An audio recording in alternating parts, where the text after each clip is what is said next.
ഒരു നിലയിൽ അല്ലെങ്കിൽ മറ്റൊരു നിലയിൽ എല്ലാ വ്യക്തികളിലും ലീഡർഷിപ്പിന്റെ നിയോഗങ്ങൾ ഉണ്ട്. അപ്പൊ അതിൽ ഏറ്റവും പ്രധാനപ്പെട്ട കാര്യമാണ് കുടുംബത്തെ നയിക്കുക, കുടുംബത്തിന്റെ നായകനായിരിക്കുക. അവിടെ ഒരു ഭരണം എന്നുള്ളതിനേക്കാൾ കൂടുതൽ നയിക്കുക എന്നുള്ളതിനാണ് പ്രാധാന്യമുള്ളത്. നയിക്കുക, കുടുംബനാഥൻ, കുടുംബ തലവൻ, അങ്ങനെയുള്ള അർത്ഥത്തിൽ നമുക്ക് കാണുവാൻ കഴിയും. അപ്പം കുടുംബത്തിൽ മാത്രമല്ല, സമൂഹത്തിന്റെ എല്ലാ മേഖലകളിലും നമുക്ക് ഈ ഒരു നേതൃത്വ നിയോഗം അല്ലെങ്കിൽ നേതൃത്വത്തിന്റെ സ്ഥാനികളെ കാണുവാൻ കഴിയും. അപ്പൊ സഭയുടെ ശുശ്രൂഷകൻ ആ സഭയെ നയിക്കുവാൻ വേണ്ടി അധ്യക്ഷനായി ദൈവം ഏൽപ്പിച്ചിരിക്കുന്ന വ്യക്തിയാണ്. അപ്പോൾ തന്നെ അവിടെ സബോർഡിനേറ്റ്സ് ആയിട്ട് ഡീക്കൻസ് ഉണ്ട്, സൺഡേ സ്കൂൾ ടീച്ചേഴ്സ് ഉണ്ട്, മറ്റ് ഉത്തരവാദിത്തങ്ങൾ വഹിക്കുന്നവരുണ്ട്. ഇവരെല്ലാം അവരുടെ ഏരിയയിൽ ലീഡർഷിപ്പ് ലെവലിൽ വർക്ക് ചെയ്യുന്നവരാണ്. അവരുടെ മുകളിലുള്ള മറ്റ് ഒരു പാസ്റ്റർ ആണെങ്കിൽ പാസ്റ്ററുടെ മുകളിലുള്ള മറ്റ് കോർഡിനേറ്റേഴ്സ് കാണും, ഓവർസിയേഴ്സ് കാണും, പ്രസ്ബിറ്റേഴ്സ് കാണും. അങ്ങനെയുള്ള ഒരു നേതൃത്വ നിര നമുക്ക് ഒരു ഓർഗനൈസേഷണൽ സിസ്റ്റത്തിലോ ഇനി ഓർഗനൈസേഷനിൽ അല്ലാതെയുള്ള സിസ്റ്റത്തിലോ ഒക്കെ നമുക്ക് ഈ ഒരു ലീഡർഷിപ്പ് കാണുവാൻ കഴിയും. അപ്പൊ ലീഡർഷിപ്പിന്റെ ഒരു വലിയ ഉത്തരവാദിത്വം എന്ന് പറയുന്നത് ആട്ടിൻകൂട്ടങ്ങൾക്ക് മാതൃകയായിരിക്കുക, അല്ലെ? അധ്യക്ഷ സ്ഥാനം വഹിക്കുന്നവർ ആട്ടിൻകൂട്ടങ്ങൾക്ക് മാതൃകയായിരിക്കണം. ആട്ടിൻകൂട്ടത്തിന് മാതൃകയായിരുന്നു കൊണ്ട് അധ്യക്ഷത ചെയ്യുക എന്നുള്ള ഒരു പ്രയോഗം നമുക്ക് കാണുവാൻ കഴിയും. അപ്പം ഒരു ലീഡർ എങ്ങനെയായിരിക്കുന്നുവോ അതിനേക്കാൾ മെച്ചപ്പെട്ട നിലയിലേക്ക് തൻ്റെ അനുയായികൾ വരത്തില്ല. ഒരു അധ്യാപകനേക്കാൾ ഒരുപക്ഷെ ഒരു പഠന കാലഘട്ടത്തിലെങ്കിലും അധ്യാപകരെക്കാളിലൊക്കെ ഉയർന്ന നിലകളിലേക്ക് പോയിട്ടുള്ള വിദ്യാർത്ഥികളുണ്ട്, അത് മറ്റൊരു കാര്യം. എന്നാൽ പഠന കാലയളവിൽ ഒരു അധ്യാപകന് തന്നോളം മാത്രമേ അവരെ കൊണ്ടുവരാൻ കഴിയൂ, തൻ്റെ അറിവിനോട് അതിനപ്പുറത്തേക്ക് കൊണ്ടുവരാൻ കഴിയത്തില്ല. ഇങ്ങനെ ഒരു പ്രസിദ്ധമായ ഒരു ഒരു ഒരു ഒരു പറച്ചിലുണ്ട്: the speed of a train bogie is the speed of the engine. ഒരു തീവണ്ടി ബോഗിയുടെ സ്പീഡ് എന്ന് പറയുന്നത്, വേഗം എന്ന് പറയുന്നത് അതിൻ്റെ എൻജിന്റെ സ്പീഡാണ്. അപ്പൊ എൻജിൻ ഏത് സ്പീഡിൽ പോകുന്നുവോ അത്രയും സ്പീഡിലെ ബാക്കിയുള്ള ബോഗികളൊക്കെ പോകട്ടെ. അപ്പൊ അതൊരു നല്ല ഉദാഹരണമാണ്. ഒരു എൻജിൻ എത്രമാത്രം സ്പീഡിൽ പോകുന്നുവോ അതേ സ്പീഡിൽ മാത്രമേ അതിൽ ഘടിപ്പിച്ചിരിക്കുന്ന ബോഗികൾ, കമ്പാർട്ട്മെന്റ്സ് സഞ്ചരിക്കത്തു. അതുകൊണ്ട് മുമ്പിൽ നടക്കുന്നവർ, ലീഡർഷിപ്പ് ചെയ്യുന്നവർ, ലീഡ് ചെയ്യുന്നവർ ഏത് നിലയിൽ തന്നെ അനുഗമിക്കുന്നവർ ഉയരണം എന്ന് ചിന്തിക്കുന്നുവോ അതിനേക്കാൾ ഉയരത്തിലേക്ക് അവർ എത്തിച്ചേർന്നെങ്കിൽ മാത്രമേ കഴിയൂ.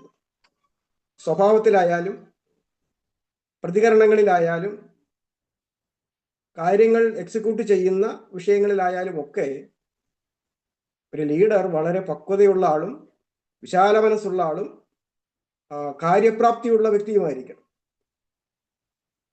അപ്പൊ ലീഡർഷിപ്പ് എന്ന് പറയുന്നത് വളരെ പ്രാധാന്യമാണ്. നാം എല്ലാവരും ഓരോ ലെവലിൽ ലീഡേഴ്സ് ആണ് എന്നുള്ള കാര്യം നമുക്ക് ഓർത്തിരിക്കാം.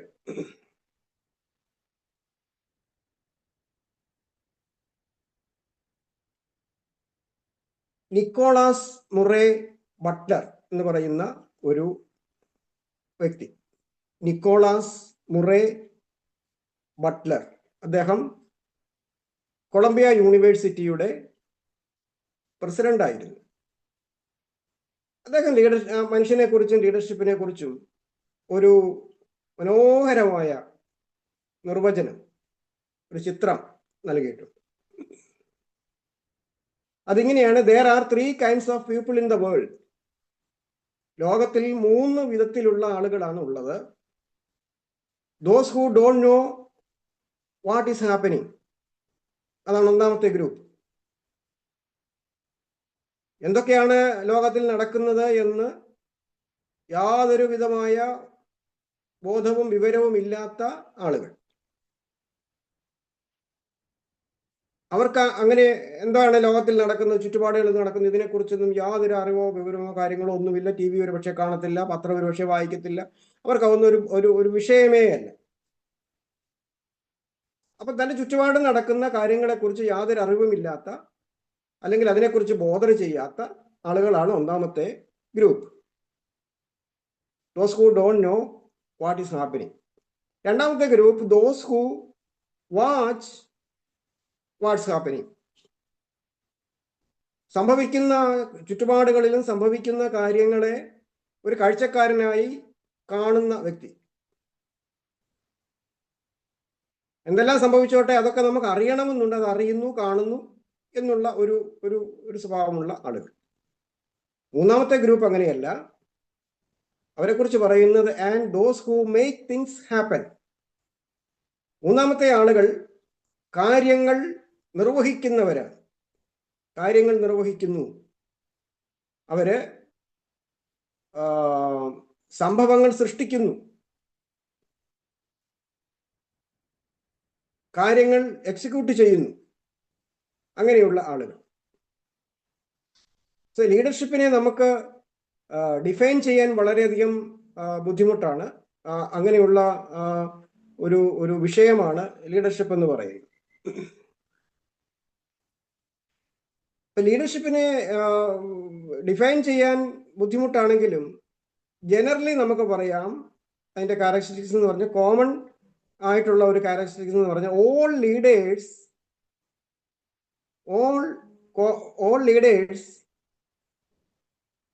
have the ability to make things happen. എല്ലാ സാഹചര്യങ്ങളിലും കാര്യങ്ങൾ സാധിച്ചെടുക്കുവാൻ, കാര്യങ്ങൾ നിർവഹിച്ചെടുക്കുവാൻ പ്രാപ്തിയുള്ളവരാണ് നേതാക്കന്മാർ എന്ന് നമുക്ക് കാണുവാൻ കഴിയും.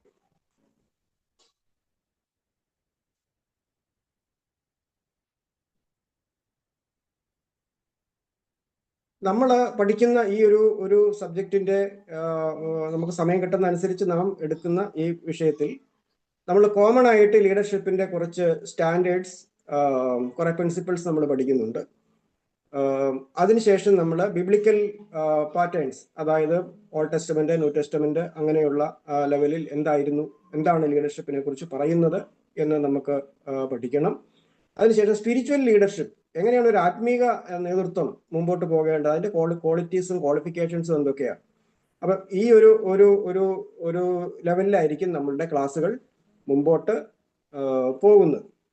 അപ്പൊ ഒരു കാര്യം വാസ്തവമാണ്, തിരുവെഴുത്തുകൾ നാം പഠിച്ചാൽ തിരുവെഴുത്തുകളുടെ ഒരു പ്രത്യേകത, അതൊരു മാനേജ്മെന്റിന്റെയോ ലീഡർഷിപ്പിന്റെയോ ബുക്ക് അല്ലെങ്കിലും നേതൃത്വ ശുശ്രൂഷയുടെ വളരെ മനോഹരമായ ഉദാത്തമായ മാതൃകകൾ നമുക്ക് നൽകുന്ന ഒരു പുസ്തകമാണ്.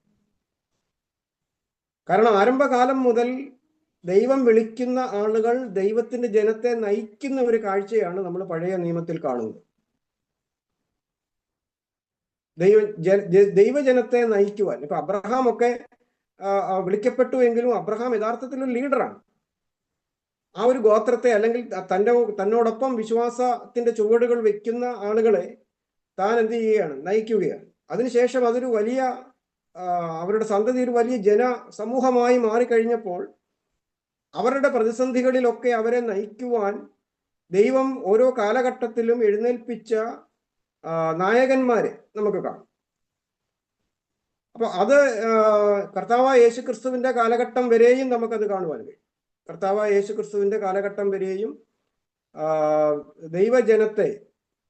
ദൈവജനത്തെ നയിക്കുന്ന ആളുകൾ, അവരുടെ പ്രവാസത്തിൽ നിന്നുള്ള മടങ്ങിവരവും അതിനുശേഷമുള്ള അവരുടെ പ്രവാസം പോലെ തന്നെയുള്ള ഒരു അടിമത്ത ജീവിതം, അതായത് റോമൻ സാമ്രാജ്യത്തിന്റെ അടിമകളെ പോലെ എന്ന് പറഞ്ഞാൽ അവിടെ പ്രവാസികളെ പോലെയാണ് അവരുടെ സ്വന്തം ദേശത്ത് തന്നെ അവര് കർത്താവിന്റെ കാലഘട്ടത്തിൽ താമസിച്ചിരുന്നത്. കാര്യമായ സ്വാതന്ത്ര്യങ്ങളൊന്നുമില്ല, റോമാക്കാരാണ് ഭരിക്കുന്നത്. അപ്പൊ അങ്ങനെയുള്ള ഒരു അവസ്ഥയെ നമുക്ക് കാണുവാൻ കഴിയും. അപ്പൊ ആ സമയത്ത് കർത്താവ് 12 ശിഷ്യന്മാരെ തിരഞ്ഞെടുത്തിട്ട് ദൈവരാജ്യത്തിന്റെ സുവിശേഷം പ്രസംഗിച്ചു തുടങ്ങുന്ന ഒരു കാലഘട്ടമുണ്ട്. അപ്പൊ അവിടെ 12 പേരെ കർത്താവ് തിരഞ്ഞെടുത്തത് വളരെ ചിന്തനീയമായ ഒരു കാര്യമാണ്. കാരണം ഇടിഞ്ഞു കിടക്കുന്ന യാഗപീഠം പോലെ ദൈവജനം ആധ്യാത്മികതയില്ലാതെ, ആരാധനയില്ലാതെ, അവർക്ക് ഭാവിയെക്കുറിച്ച് വലിയ പ്രത്യാശയൊന്നുമില്ലാതെ ജീവിക്കുന്ന ഒരു ഘട്ടത്തിൽ അവരെ വീണ്ടെടുക്കുവാനും മുഴു ലോകത്തെ വീണ്ടെടുക്കുവാനും ദൈവപുത്രൻ ഭൂമിയിലേക്ക് വന്ന് തന്റെ ദൗത്യം ആരംഭിക്കുമ്പോൾ ഈ 12 പേരെ തെരഞ്ഞെടുക്കുകയാണ്. 12 ഗോത്രപിതാക്കന്മാർക്ക് തുല്യമായിട്ടുള്ള സംഖ്യയിൽ 12 പേരെ തിരഞ്ഞെടുത്ത് തന്നോടൊപ്പം ഇങ്ങനെ കൊണ്ടുപോവുകയാണ്. അവരുടെ ജീവിതത്തിൽ അവർക്ക് തന്നെ അപ്പോൾ അറിയത്തില്ല അവരാരായി തീരുവാൻ വേണ്ടിയാണ്. പക്ഷെ കർത്താവിനത് അറിയാമായിരുന്നു. ഈ 12 പേരെ തിരഞ്ഞെടുത്തത് വളരെ വിചിത്രമായ നിലകളിലാണ്. കർത്താവിനൊരു വലിയ ദൗത്യം ഈ ഭൂമിയിൽ നിർവർത്തിക്കാനുണ്ട്. അതിന് നേതൃത്വം കൊടുക്കുവാൻ ഭാവിയിൽ ഉണ്ടായിരിക്കേണ്ട നേതാക്കളെയാണ് കർത്താവ് ട്രെയിൻ ചെയ്യിപ്പിക്കുന്നത്. സാധാരണയായി ലോകത്തിൽ അങ്ങനെയുള്ള ഒരു ദൗത്യത്തിന് വേണ്ടി വരുന്ന ഒരു വ്യക്തി തിരഞ്ഞെടുക്കുകയാണെങ്കിൽ അന്ന് ഗ്രീക്ക് ഭാഷയിൽ നിപുണന്മാരായിട്ടുള്ളവർ, ഗ്രീക്ക് ഫിലോസഫി അറിയാവുന്ന ആളുകൾ, അവിടുത്തെ വലിയ സർവകലാശാലകളിൽ പഠിച്ചിട്ടുള്ള ആളുകൾ, അങ്ങനെയൊക്കെയുള്ള ആളുകളെയൊക്കെ ആയിരിക്കും പ്രിഫർ ചെയ്യുക. പക്ഷെ ഒരു പഠിപ്പും വിവരവും ഇല്ലാത്ത സാധാരണക്കാരായ, അധ്വാനശീലരായ, വെറും സാധാരണക്കാരായ ആളുകളെ കർത്താവ് തിരഞ്ഞെടുത്തു. കർത്താവിന്റെ ആ 12 പേരുടെ ആ സംഘം, 12 സംഘം എന്ന് പറയുന്ന സംഘം പരിശോധിച്ചു കഴിഞ്ഞാൽ ആ 12 പേരും 12 വിധത്തിലുള്ള സ്വഭാവത്തിനുടമകളായിരുന്നു. അതിനകത്ത് എരിവുകാരുണ്ടായിരുന്നു. എരിവുകാരെന്ന് പറയുന്നത് വലിയ വിപ്ലവകാരികൾ. എരിവുകാരനായ ശീമോൻ, ചുങ്കം പിരിക്കുന്നവരെ യഹൂദന്മാർക്ക് കണ്ടുകൂടാ. അങ്ങനെ സമൂഹം വെറുത്ത ഒരു ഗ്രൂപ്പിലുള്ള ആളുകൾ. പിന്നീട് മീൻ പിടിക്കുന്ന ആളുകൾ എന്ന് പറഞ്ഞാൽ അവിടെ അവര് സാധാരണ തൊഴിലാളികളാണ്. വലിയ വിദ്യാഭ്യാസമൊന്നുമില്ല, വാക്കുകൾ ശരിക്കും ഉച്ചരിക്കുവാൻ പോലും കഴിയില്ല. ഇവരെല്ലാം ഗലീലക്കാരായിരുന്നു. അപ്പൊ ഗലീലക്കാരുടെ ഒരു പ്രശ്നം എന്ന് പറയുന്നത്, ഗലീലയിലെ ഒരു കൊച്ചു ഗ്രാമമാണ് യഹൂദയിലെ ഒരു കൊച്ചു ഗ്രാമമാണ്. അപ്പം ആ കൊച്ചു ഗ്രാമം അപരിഷ്കൃതമായ ഗ്രാമമാണ്, വലിയ വികസനമൊന്നും ഇല്ലാത്ത ഗ്രാമമാണ്.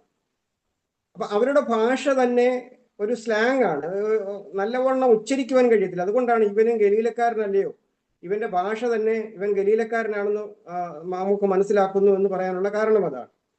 അപ്പൊ അത്രമാത്രം സമൂഹത്തിലെ അടിസ്ഥാന വർഗത്തിൽ നിന്നാണ് കർത്താവ് ഇവരെ തിരഞ്ഞെടുക്കുന്നത്.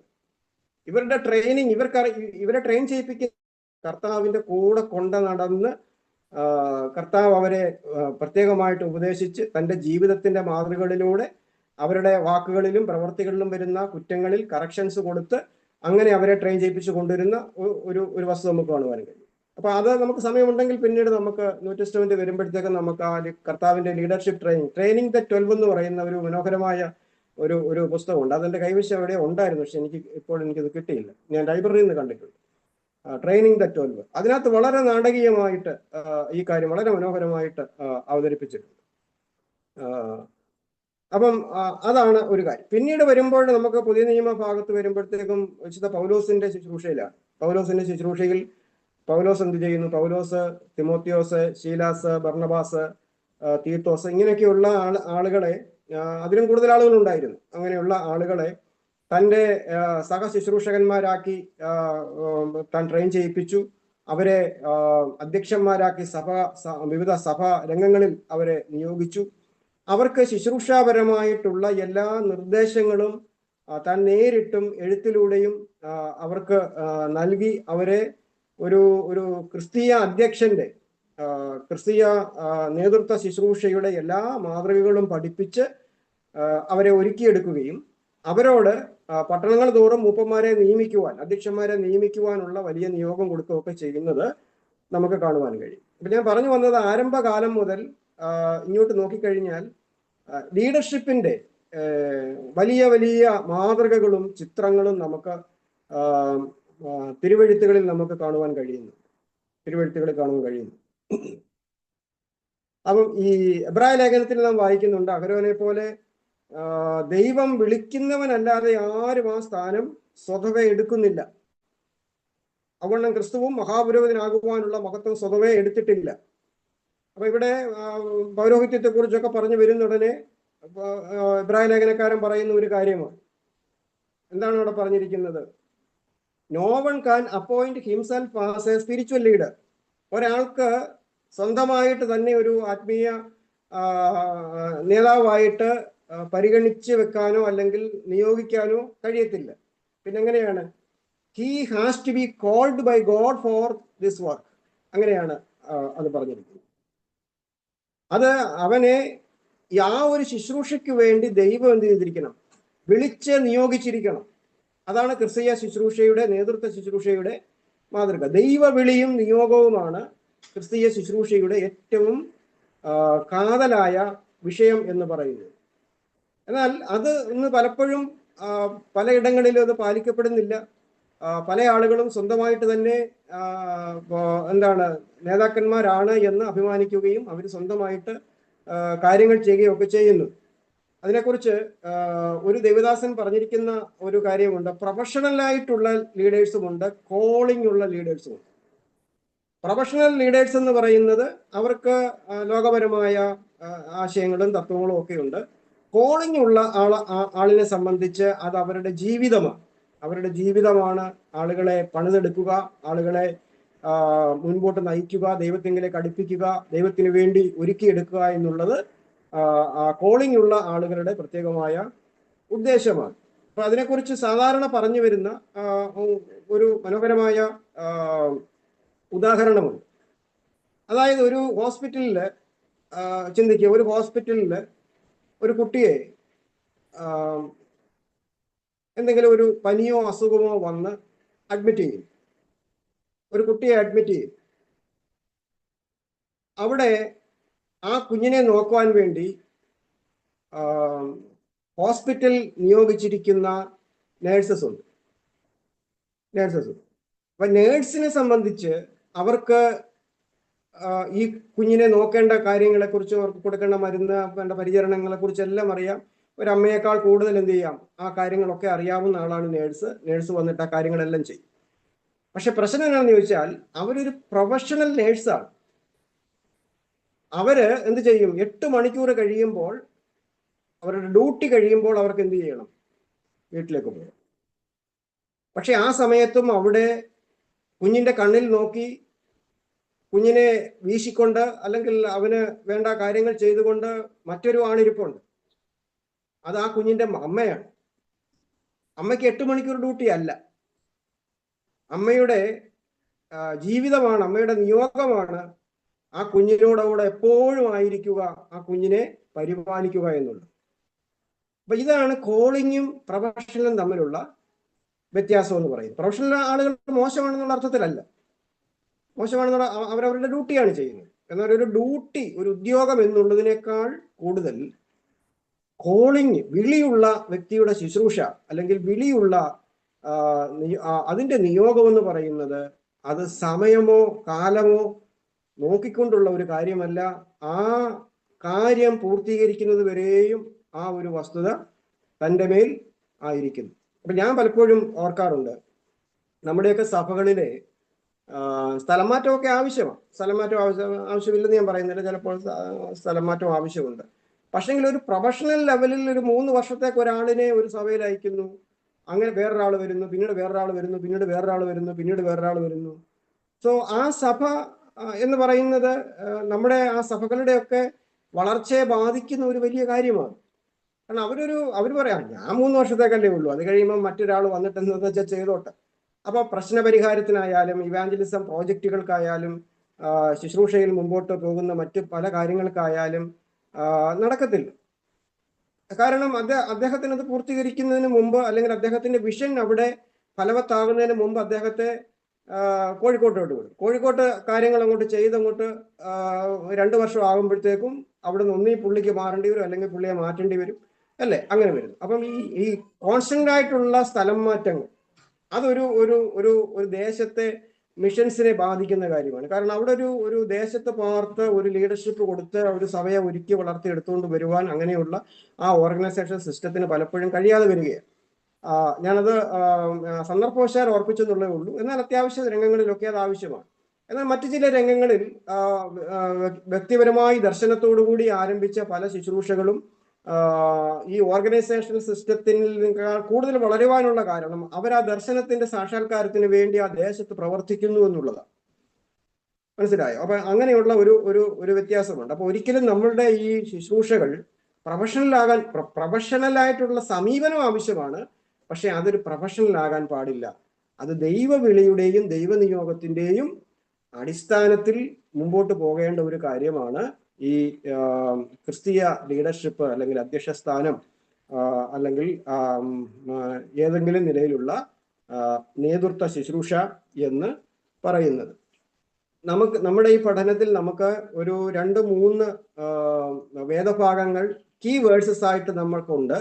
അത് അതിനെ ചുറ്റിപ്പറ്റിയാണ് നമ്മുടെ ഈ പഠനം ഡെവലപ്പ് ചെയ്ത് വരുന്നത്. ഒന്നാമത്തെ ഭാഗം എന്ന് പറയുന്നത് 1 തിമോത്തിയോസ് 3:1. 1 തിമോത്തിയോസ് 3:1. 1 തിമോത്തിയോസ് 3-ാം അധ്യായം 1-ാം വാക്യത്തിൽ നാം ഇങ്ങനെ വായിക്കുന്നു: ഒരുവൻ അധ്യക്ഷസ്ഥാനം കാക്ഷിക്കുന്നു എങ്കിൽ നല്ല വേല ആഗ്രഹിക്കുന്നു എന്നത് വിശ്വാസയോഗ്യം ആകുന്നു. പിന്നീട് അധ്യക്ഷന്റെ ചില ഗുണവിശേഷങ്ങളെ കുറിച്ചൊക്കെയാണ് അവിടെ പറഞ്ഞിരിക്കുന്നത്. ഒരുവൻ അധ്യക്ഷ സ്ഥാനം കാക്ഷിക്കുന്നുവെങ്കിൽ അവൻ നല്ല വേല ആഗ്രഹിക്കുന്നു. അത് സ്വാഭാവികമായിട്ട് തെറ്റൊന്നുമില്ലല്ലോ, ഇല്ലേ? ഒരാള് ഈ കാലഘട്ടത്തിലാണെങ്കിൽ എത്രയോ ആളുകൾക്കാണ് ഓവർസിയറാകാനും പ്രസ്ബിറ്ററാകാനും ഒക്കെയുള്ള ആഗ്രഹമുള്ളത്, അല്ലേ? ഒരു പക്ഷെങ്കിൽ ദൈവവേല ചെയ്യുന്ന ആളുകൾക്കൊക്കെ അവരുടേതായിട്ടുള്ള നിലയിൽ പ്രസിഡന്റോ അല്ലെങ്കിൽ സെക്രട്ടറിയോ ഓവർസിയറോ പിന്നെ സൂപ്രണ്ടോ ഒക്കെ ആകണമെന്നുള്ള ആഗ്രഹമുണ്ട്. കാരണം അങ്ങനെ ആഗ്രഹം ഉള്ളതുകൊണ്ടാണല്ലോ ഈ ഇലക്ഷനൊക്കെ വരുന്നത്. നമ്മുടെ സഭകളിലൊക്കെ ഈ ഇലക്ഷനും കൗൺസിലും ഒക്കെ കൂടുന്നതിനെ പിന്നെ ആ ആഗ്രഹമുള്ളത് കൊണ്ട്. അപ്പൊ അതൊരു നല്ല ആഗ്രഹമാണെന്നാണ് പറയുന്നത്. അപ്പൊ ഈ കാലങ്ങളിൽ ലീഡർഷിപ്പിലേക്ക് വരുവാൻ ആളുകൾക്ക് വലിയ താല്പര്യമുണ്ട്, അല്ലേ? ലീഡർഷിപ്പിലേക്ക് വരുവാൻ വലിയ ആഗ്രഹമുണ്ട്. വലിയ ആഗ്രഹം എന്ന് പറഞ്ഞാൽ അതിയായ ആഗ്രഹമുണ്ട്. അപ്പൊ ഒരാൾ ലീഡർഷിപ്പിലേക്ക് വന്നു കഴിഞ്ഞാൽ എങ്ങനെയെങ്കിലും അദ്ദേഹത്തെ താഴെ ഇറക്കിയിട്ട് അടുത്ത ആഗ്രഹമുള്ള ആളിന് കയറണമെന്നൊക്കെയുള്ള ആഗ്രഹത്തിൽ ഇങ്ങനെ ഇരിക്കുന്ന ഒരു സിറ്റുവേഷൻ കാണാൻ കഴിയും. അപ്പൊ അത് വലിയ ആഗ്രഹവും. അപ്പൊ അതുകൊണ്ട് പൗലോസ് പറയുക, അധ്യക്ഷസ്ഥാനം കാക്ഷിക്കുന്നെങ്കിൽ അത് നല്ല വേല ആഗ്രഹിക്കുന്നു. പക്ഷെ അത്രയും ലാഘവത്തോടെ പറയാവുന്ന ഒരു കാര്യമല്ല പൗലോസിന്റെ കാലഘട്ടത്തിൽ പൗലോസ് ഈ കാര്യം പറഞ്ഞേക്കുന്നത്. സ്തോത്രം. 1-ാമത്തെ നൂറ്റാണ്ടിന്റെ അവസാന ഘട്ടത്തിലും ഒക്കെ വന്നപ്പോ ക്രിസ്ത്യൻ ലീഡർഷിപ്പിലേക്ക് ഒരു വ്യക്തി വരിക എന്നുള്ളത് മരണത്തിന് ഏൽപ്പിച്ചു കൊടുക്കുന്നതിന് തുല്യമാണ്. ഇന്നങ്ങനെയല്ല. ഇന്ന് ഒരു സൊസൈറ്റിയിലെ ഒരു വലിയ പൊസിഷൻ കിട്ടുന്നതായിട്ടാണ് ഇന്ന് അധ്യക്ഷ സ്ഥാനത്തേക്ക് വരുന്ന ആളുകളൊക്കെ പരിഗണിക്കുന്നത്. പക്ഷെ അന്ന് അങ്ങനെയല്ല. മരിക്കാൻ ഏൽപ്പിച്ചു കൊടുക്കുന്നതിന് തുല്യമായ ഒരു കാര്യമായിരുന്നു ഒരുവൻ അധ്യക്ഷ സ്ഥാനത്തേക്ക് വരിക എന്ന് പറയുന്നത്. ഇഗ്നേഷ്യസ് നുറോനോയുടെ ചരിത്രം നിങ്ങൾ നോക്കണം. പോളികാർപ്പിന്റെ ചരിത്രം വായിച്ചു നോക്കണം. അതുപോലെയുള്ള റോമിലെ ക്ലമന്തിന്റെ ചരിത്രം പഠിച്ചു നോക്കണം. അലക്സാണ്ട്രിയയിലെ ക്ലമന്തിന്റെ ചരിത്രം പഠിച്ചു നോക്കണം. എന്ന് പറഞ്ഞാൽ അപ്പോസ്തോലിക ശിഷ്യന്മാരായിട്ടുണ്ടായിരുന്ന 2-ാം നൂറ്റാണ്ടിന്റെ ആരംഭത്തിൽ സഭയെ നയിച്ചു വന്ന ആളുകൾ ആരും സ്വാഭാവിക മരണം ഏറ്റിട്ടില്ല. പോളികാർപ്പിനെ കൊണ്ടുവന്ന് കൊല്ലുന്നത് നമുക്ക് കാണാൻ കഴിയും. ഇഗ്നേഷ്യസ് നുറോനയുടെ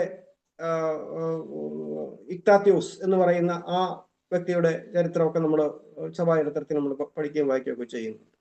യോഹന്നാൻ മാത്രമേ ഉള്ളൂ ശിഷ്യന്മാരുടെ കൂട്ടത്തിൽ സ്വാഭാവിക മരണം അനുഭവിച്ചത്. പക്ഷെ അദ്ദേഹത്തെ നാടുകടത്തുകയും തിളച്ച എണ്ണയിലിടുകയും ധാരാളം രാഷ്ട്രീയപരമായി ധാരാളം ഉപദ്രവങ്ങളൊക്കെ ഏറ്റവും നമുക്കറിയാം. പത്മോസ് ദ്വീപിന്റെ ഏകാന്തതയിൽ പോയി കഷ്ടം അനുഭവിച്ചതും ഒക്കെ നമുക്കറിയാം. യാക്കോബ് കർത്താവിന്റെ സഹോദരനായ യാക്കോബിന്റെ അവസാന ഘട്ടമൊക്കെ വന്നപ്പോഴത്തേക്കും വളരെയധികം പ്രയാസത്തിലാണ്. തൻ്റെ തന്റെ കാലിൽ ഒട്ടകത്തിന്റെ തഴമ്പ് പോലുള്ള തഴമ്പുകൾ ഉണ്ടായിരുന്നു എന്നാണ് ചരിത്രകാരന്മാർ പറഞ്ഞിരിക്കുന്നത്. കാരണം ജനത്തിനു വേണ്ടി മുട്ടുമേൽ നിന്ന് പ്രാർത്ഥിച്ചതിന്റെ അടയാളമായിട്ട് ഉണ്ടായിരുന്നു. അപ്പൊ രാത്രികാലങ്ങളിൽ ദൈവസന്നിധിയിൽ മുട്ടുമേൽ നിന്ന് പ്രാർത്ഥിക്കുക, പകൽ സമയങ്ങളിൽ സഭകളെ കുറിച്ച് വേദനപ്പെടുക, രാഷ്ട്രത്തിന്റെ എല്ലാ ഉപദ്രവങ്ങളും ഏൽക്കുക. പൗലോസ് തന്നെ പറയുന്ന കുറച്ച് കാര്യങ്ങൾ നമുക്കറിയാമല്ലോ. ഈ 2 കൊരിന്ത്യർ 11-ാം അധ്യായത്തിൽ വായിക്കുന്നുണ്ടല്ലോ, 1 കുറയാ 40 അടി 2 വട്ടം കൊണ്ടു, പട്ടിണിയും വൈദാഹവും ഏറ്റു, കള്ളന്മാരാലുള്ള ആപത്ത്, കള്ള സഹോദരന്മാരാലുള്ള ആപത്ത്, ഇങ്ങനെ താനൊരു വലിയ ലിസ്റ്റ് പറയുന്നു. ഒരു ക്രിസ്ത്യൻ ലീഡർ പൗലോസിന്റെ കാലഘട്ടത്തിൽ ഏൽക്കുന്ന കാര്യങ്ങൾ ഇതൊക്കെയായിരുന്നു. അപ്പൊ ഒരു മനുഷ്യനും ഈ ഉപദ്രവിക്കപ്പെടുന്ന, കൊല്ലപ്പെടുന്ന ഈ ഒരു അനുഭവത്തിലേക്ക് അങ്ങനെയുള്ള ആളുകളുടെ പരിപാലനത്തിന് വേണ്ടി മുമ്പോട്ട് വരുവാൻ കഴിയത്തില്ല. എബ്രായ ക്രിസ്ത്യാനികളെ കുറിച്ചൊക്കെ നമുക്കറിയാമല്ലോ. ധാരാളം ആളുകൾ തിരിച്ചുപോയി. കാരണം അവിടെ മഹാപുരോഹിതന്മാരുണ്ട്, അവിടെ വലിയ വലിയ ശുശ്രൂഷകളൊക്കെ ഉണ്ട്. അപ്പൊ അതുകൊണ്ട് എല്ലാവരും തിരിച്ച് ഈ യഹൂദ ക്രിസ്ത്യാനികളിൽ, യഹൂദന്മാരിൽ നിന്ന് വന്ന ഒരു നല്ല ശതമാനം ആളുകൾ തിരിച്ചുപോയി. കുറച്ച് പേര് പോകാൻ വേണ്ടി ഇരിക്കുക. ആ സന്ദർഭത്തിലാണ് ഈ എബ്രായ ലേഖനം എഴുതുന്നത്. എബ്രായ ലേഖനം എഴുതിയപ്പോൾ പറഞ്ഞു, നിങ്ങൾക്ക് വേണ്ടി ഇനിയും യാതൊരു യാഗവും ശേഷിക്കുന്നില്ല. യേശുവിന്റെ രക്തമല്ലാതെ നിങ്ങൾ ഇനി എങ്ങോട്ട് പോയാലും നിങ്ങൾക്ക് വേണ്ടി യാതൊരു യാഗവും ശേഷിക്കുന്നില്ല. അതുകൊണ്ട് എത്രയും പെട്ടെന്ന് നിങ്ങൾ ദൈവകൃപയിലായി തീരുന്നതാണ് നല്ലതെന്ന് പൗലോസ് പറയുന്നുണ്ട് അതിനകത്ത്. അപ്പം ഈ ഒരു സുരക്ഷിതത്വം തേടി പോകുന്ന ആളുകളുടെ ഒരു കാലഘട്ടം, ശുശ്രൂഷാ രംഗത്തേക്ക് വരുവാൻ ആളുകൾ ഇഷ്ടപ്പെടാത്ത ഒരു കാലഘട്ടം, ആ കാലഘട്ടത്തിലാണ് പൗലോസ് പറയുന്നത്, ഒരുവൻ അധ്യക്ഷ സ്ഥാനം കാക്ഷിക്കുന്നുവെങ്കിൽ അവൻ നല്ല വേല ആഗ്രഹിക്കുന്നു എന്നുള്ളത് വിശ്വാസയോഗ്യം തന്നെ. അതാണ് പ്രായത്തിൽ പറഞ്ഞിരിക്കുന്നത്. ഒരുവനും ഇത് സ്വയമേ ഏറ്റെടുക്കുന്നില്ല, മറിച്ച് ദൈവം വിളിക്കുന്നവനല്ലാതെ ആരും ഈ ശുശ്രൂഷയിലേക്ക് വരുന്നില്ല എന്ന് പറയാനുള്ള കാര്യം അതാണ്. അപ്പൊ ഒന്നാമത്തെ ഒരു ഭാഗമായിട്ട് നമ്മൾ ആ കാര്യം കരുതിയിരിക്കണം. രണ്ടാമത് മർക്കോസിന്റെ സുവിശേഷം 10-ാം അധ്യായത്തിന്റെ 42 മുതൽ 45 വരെയുള്ള ഭാഗം.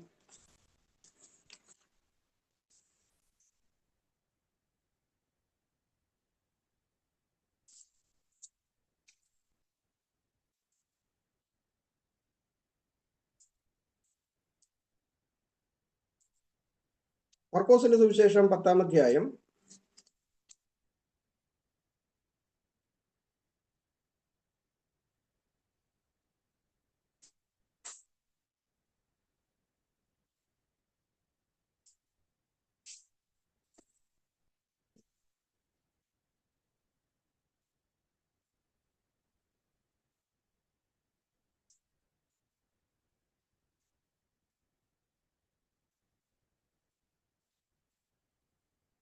42 മുതലുള്ള വാക്യങ്ങൾ ഞാൻ വായിക്കാം.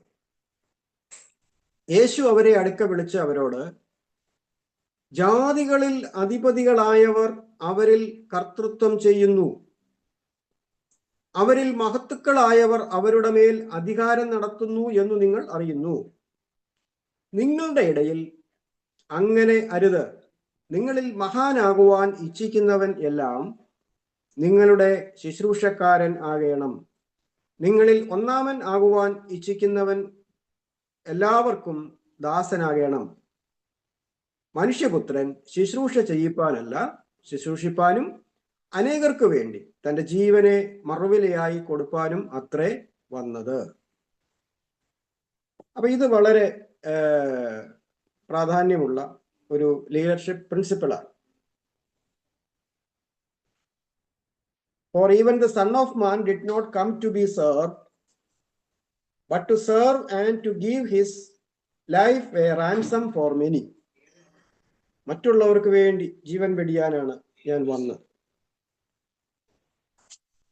എസെക്കിയേലിന്റെ പുസ്തകം 22-ാം അധ്യായം 30-ാം വാക്യം.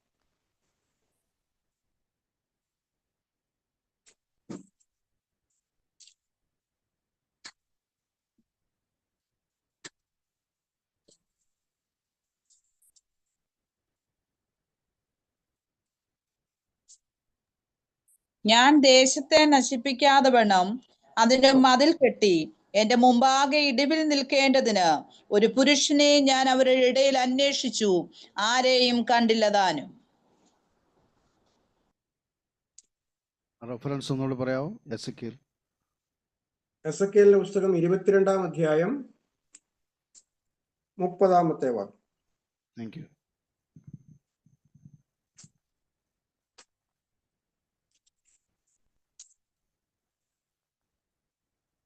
എസെക്കിയേൽ 22-ന്റെ 30-ാമത്തെ വാക്യം. ഓക്കെ, ആ വാക്യമാണ്: ഞാൻ ദേശത്തെ നശിപ്പിക്കാതെ വണ്ണം അതിന് മതിൽ കെട്ടി എന്റെ മുമ്പാകെ ഇടിവിൽ നിൽക്കേണ്ടതിന് ഒരു പുരുഷനെ ഞാൻ അവരുടെ ഇടയിൽ അന്വേഷിച്ചു, ആരെയും കണ്ടില്ല താനും. അപ്പൊ ദൈവം ഇവിടെ അരുളി ചെയ്യുന്നത്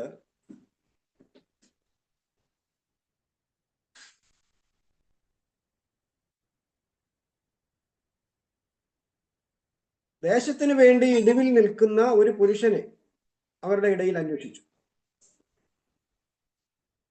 ദേശത്തിന്റെ കാവൽക്കാരനായിട്ട് അല്ലെങ്കിൽ ദൈവത്തിന് പകരമായിട്ട് ശുശ്രൂഷ ചെയ്യുവാൻ ഒരു വ്യക്തിയെ ദൈവം അന്വേഷിച്ചു. ആരെയും കണ്ടില്ലെന്നാ പറയുന്നത്. God sought for a man among them who would make a wall and stand in the gap. ഇടിവിൽ നിൽക്കുവാൻ ഒരു മനുഷ്യനെ അന്വേഷിച്ചു. അപ്പൊ ഇത് തന്നെയാണ് ലീഡർഷിപ്പിൽ ദൈവം എല്ലാ കാലഘട്ടങ്ങളിലും ചെയ്യുന്നത്. ദൈവം തനിക്ക് വേണ്ടി നിൽക്കുവാൻ ചില വ്യക്തികളെ അന്വേഷിക്കുക, ചില വ്യക്തികളെ നിയോഗിക്കുക. ഹെസ്കേലിന്റെ കാലഘട്ടത്തിൽ ദൈവം പറയുന്നു, ഞാൻ അപ്പോൾ നോക്കിയപ്പോൾ ആരെയും കണ്ടില്ല, അതുകൊണ്ട് എന്റെ ക്രോധം ജ്വലിക്കും എന്ന് അവിടെ പറയുന്നതായിട്ട് നമുക്ക് കാണാം. എന്റെ ക്രോധം അവരുടെ മേൽ പകർന്ന് എന്റെ കോപാഗ്നി കൊണ്ട് അവരെ മുടിച്ചു കളഞ്ഞിരിക്കുന്നു, അവരുടെ നടപ്പിന് തക്കവണ്ണം ഞാൻ അവർക്ക് പകരം കൊടുത്തിരിക്കുന്നു എന്ന് യഹോവയായ കർത്താവിന്റെ അരുളപ്പാട്. അപ്പം ഇത് എല്ലാ കാലഘട്ടത്തിലും ഉള്ള ഒരു ദൈവികമായ ഒരു ആഹ്വാനമാണ്. ദൈവത്തിന് വേണ്ടി നിൽക്കുവാൻ ചിലരെ ദൈവം അന്വേഷിക്കുന്നു എന്നുള്ളത്. ചുരുക്കി പറഞ്ഞാൽ ഈ കാലഘട്ടത്തിലും ദൈവത്തിന് വേണ്ടി നിൽക്കുവാൻ ലീഡേഴ്സിനെ ദൈവം അന്വേഷിക്കുന്നു, ഇടയന്മാരെ ദൈവം അന്വേഷിക്കുന്നു, അധ്യക്ഷന്മാരെ ദൈവം അന്വേഷിക്കുന്നു, മിഷൻ ലീഡേഴ്സിനെ ദൈവം അന്വേഷിക്കുന്നു. അപ്പൊ ദൈവം അന്വേഷിക്കുന്നത് ദേശത്തിന് വേണ്ടി കരയുവാനും ഇടിവിൽ നിൽക്കുവാനും ജനത്തെ ഒരുക്കുവാനും ഒക്കെ പ്രാപ്തിയുള്ള വ്യക്തികളായി ആരെങ്കിലും ഉണ്ടോ, എന്നെ അനുസരിക്കുവാനും സമർപ്പിക്കുവാനും കഴിവുള്ള ആരെങ്കിലും ഉണ്ടോ, അതാണ് കർത്താവ് നോക്കിക്കൊണ്ടിരിക്കുന്നത്. അപ്പൊ ദൈവത്തിന്റെ അന്വേഷണത്തിലുള്ള ഒരു വസ്തുതയാണ് ലീഡർഷിപ്പ്. അപ്പൊ ക്രിസ്തീയ നേതൃത്വം, അപ്പൊ എനിക്ക് ഭയങ്കരമായിട്ട് ബുദ്ധിമുട്ട് തോന്നുന്ന ഞാൻ പല ലീഡേഴ്സിനോട് പങ്കുവെക്കുന്ന ഒരു കാര്യമുണ്ട്. നമ്മുടെയൊക്കെ സഭകളുടെ ഉത്തരവാദിത്വത്തിലേക്ക് വരുന്ന ആളുകൾ ഓർഗനൈസേഷണൽ അപ്പോയിന്റ്മെന്റ്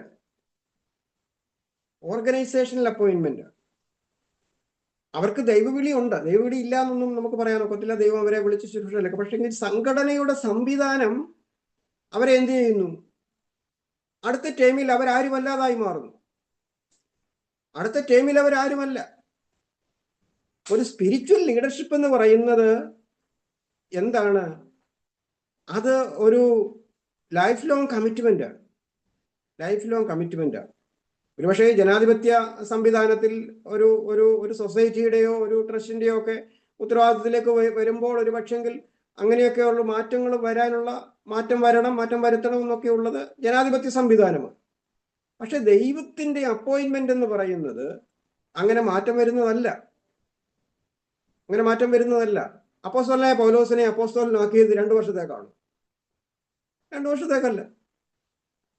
അദ്ദേഹം കാരാഗ്രഹത്തിൽ കിടന്ന് ചിരച്ഛേദനം ചെയ്ത് തന്റെ പ്രാണൻ വെടിയുന്നത് വരെയും താൻ ആരായിരുന്നു? അപ്പോസ്തലൻ. ആ അവസാന നിമിഷത്തിലും ചില നിയോഗങ്ങളൊക്കെ തിമോത്തിയോസിനെ ഏൽപ്പിക്കുന്നതായിട്ടൊക്കെ നമുക്ക് കാണാം. ഞാൻ പാനീയാഗമായി ഒഴിക്കപ്പെടുന്നു, നീ നിന്റെ ശുശ്രൂഷ നിർവടിയായി നിവർത്തിക്ക എന്ന് പറഞ്ഞ് താൻ രംഗത്തു നിന്ന് മാറുകയാണ്. അപ്പൊ അത് നമ്മുടെ മനസ്സിലുണ്ടായിരിക്കണം. അതുകൊണ്ട് നാളെ മുതൽ എനിക്ക് സ്ഥലമാറ്റമൊന്നും വേണ്ട, എന്നെ അങ്ങനെയൊന്നും നമ്മൾ പറയരുത്. കാരണം അതൊക്കെ സംഘടനയുടെ താല്പര്യം അനുസരിച്ചോ അല്ലെങ്കിൽ അതിന്റെ സംവിധാനം അനുസരിച്ചോ ഉള്ള കാര്യങ്ങളാണ്. അങ്ങനെ നമുക്കൊരു ജനാധിപത്യപരമായിട്ട് പോകാനൊക്കത്തുള്ളൂ. ലോകത്തിൽ എല്ലായിടത്തും ജനാധിപത്യമില്ല. ജനാധിപത്യം എന്ന് പറയുന്നത് നല്ല കാര്യമാണെങ്കിലും ഇന്നത്തെ ജനാധിപത്യമൊക്കെ ദൈവഹിത പ്രകാരമുള്ള കാര്യങ്ങളാണോ എന്നൊക്കെ സംശയമുണ്ട്. അപ്പൊ എന്തായിരുന്നാലും ഇതിനെല്ലാം പ്രധാനമെന്ന് പറയുന്നത് ദൈവത്തിന്റെ നിയോഗമാണ്. ദൈവത്തിന്റെ നിയോഗം, ദൈവത്തിന്റെ വിളി, ദൈവത്തിന് വേണ്ടി നിലകൊള്ളുക എന്നുള്ള കാര്യമാണ്. അപ്പൊ അവിടെ കർത്താവ് പറഞ്ഞത് ലോകത്തിലുള്ള നേതാക്കന്മാർ അവരുടെ താഴെയുള്ള ആളുകളുടെ മേൽ കർത്തൃത്വം നടത്തുന്നു. ലോകത്തിലെ പ്രഭുക്കന്മാർ കർത്തൃത്വം നടത്തുകയാണ്. അവരധികാരികളാണ്. അവരുടെ അതോറിറ്റി എക്സസൈസ് ചെയ്യുകയാണ്. നിങ്ങൾ അങ്ങനെ ആവരുത്,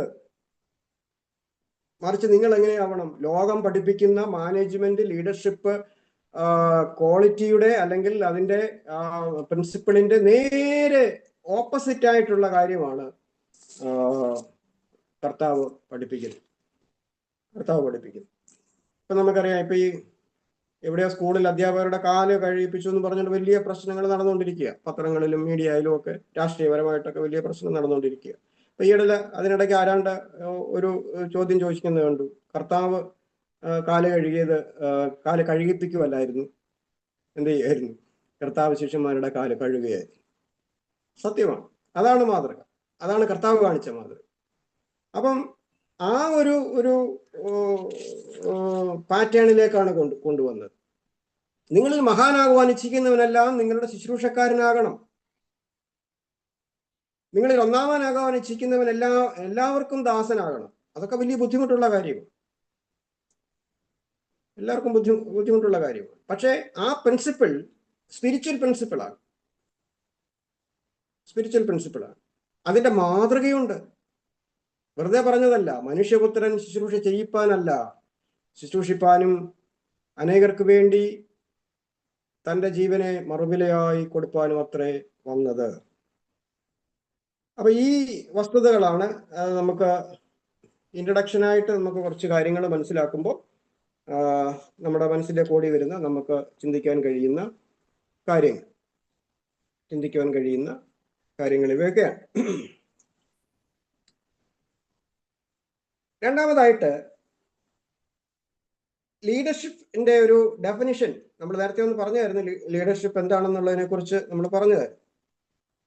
ലീഡർഷിപ്പിനെ കുറിച്ച് ഒരു വ്യക്തി പറഞ്ഞിരിക്കുന്ന കാര്യം ഇങ്ങനെയാണ്: leadership is the ability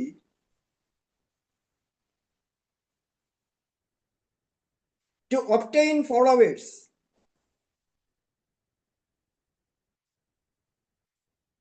Leadership is the ability to obtain followers. അനുയായികളെ സൃഷ്ടിക്കുവാനുള്ള കഴിവാണ് നേതൃത്വം.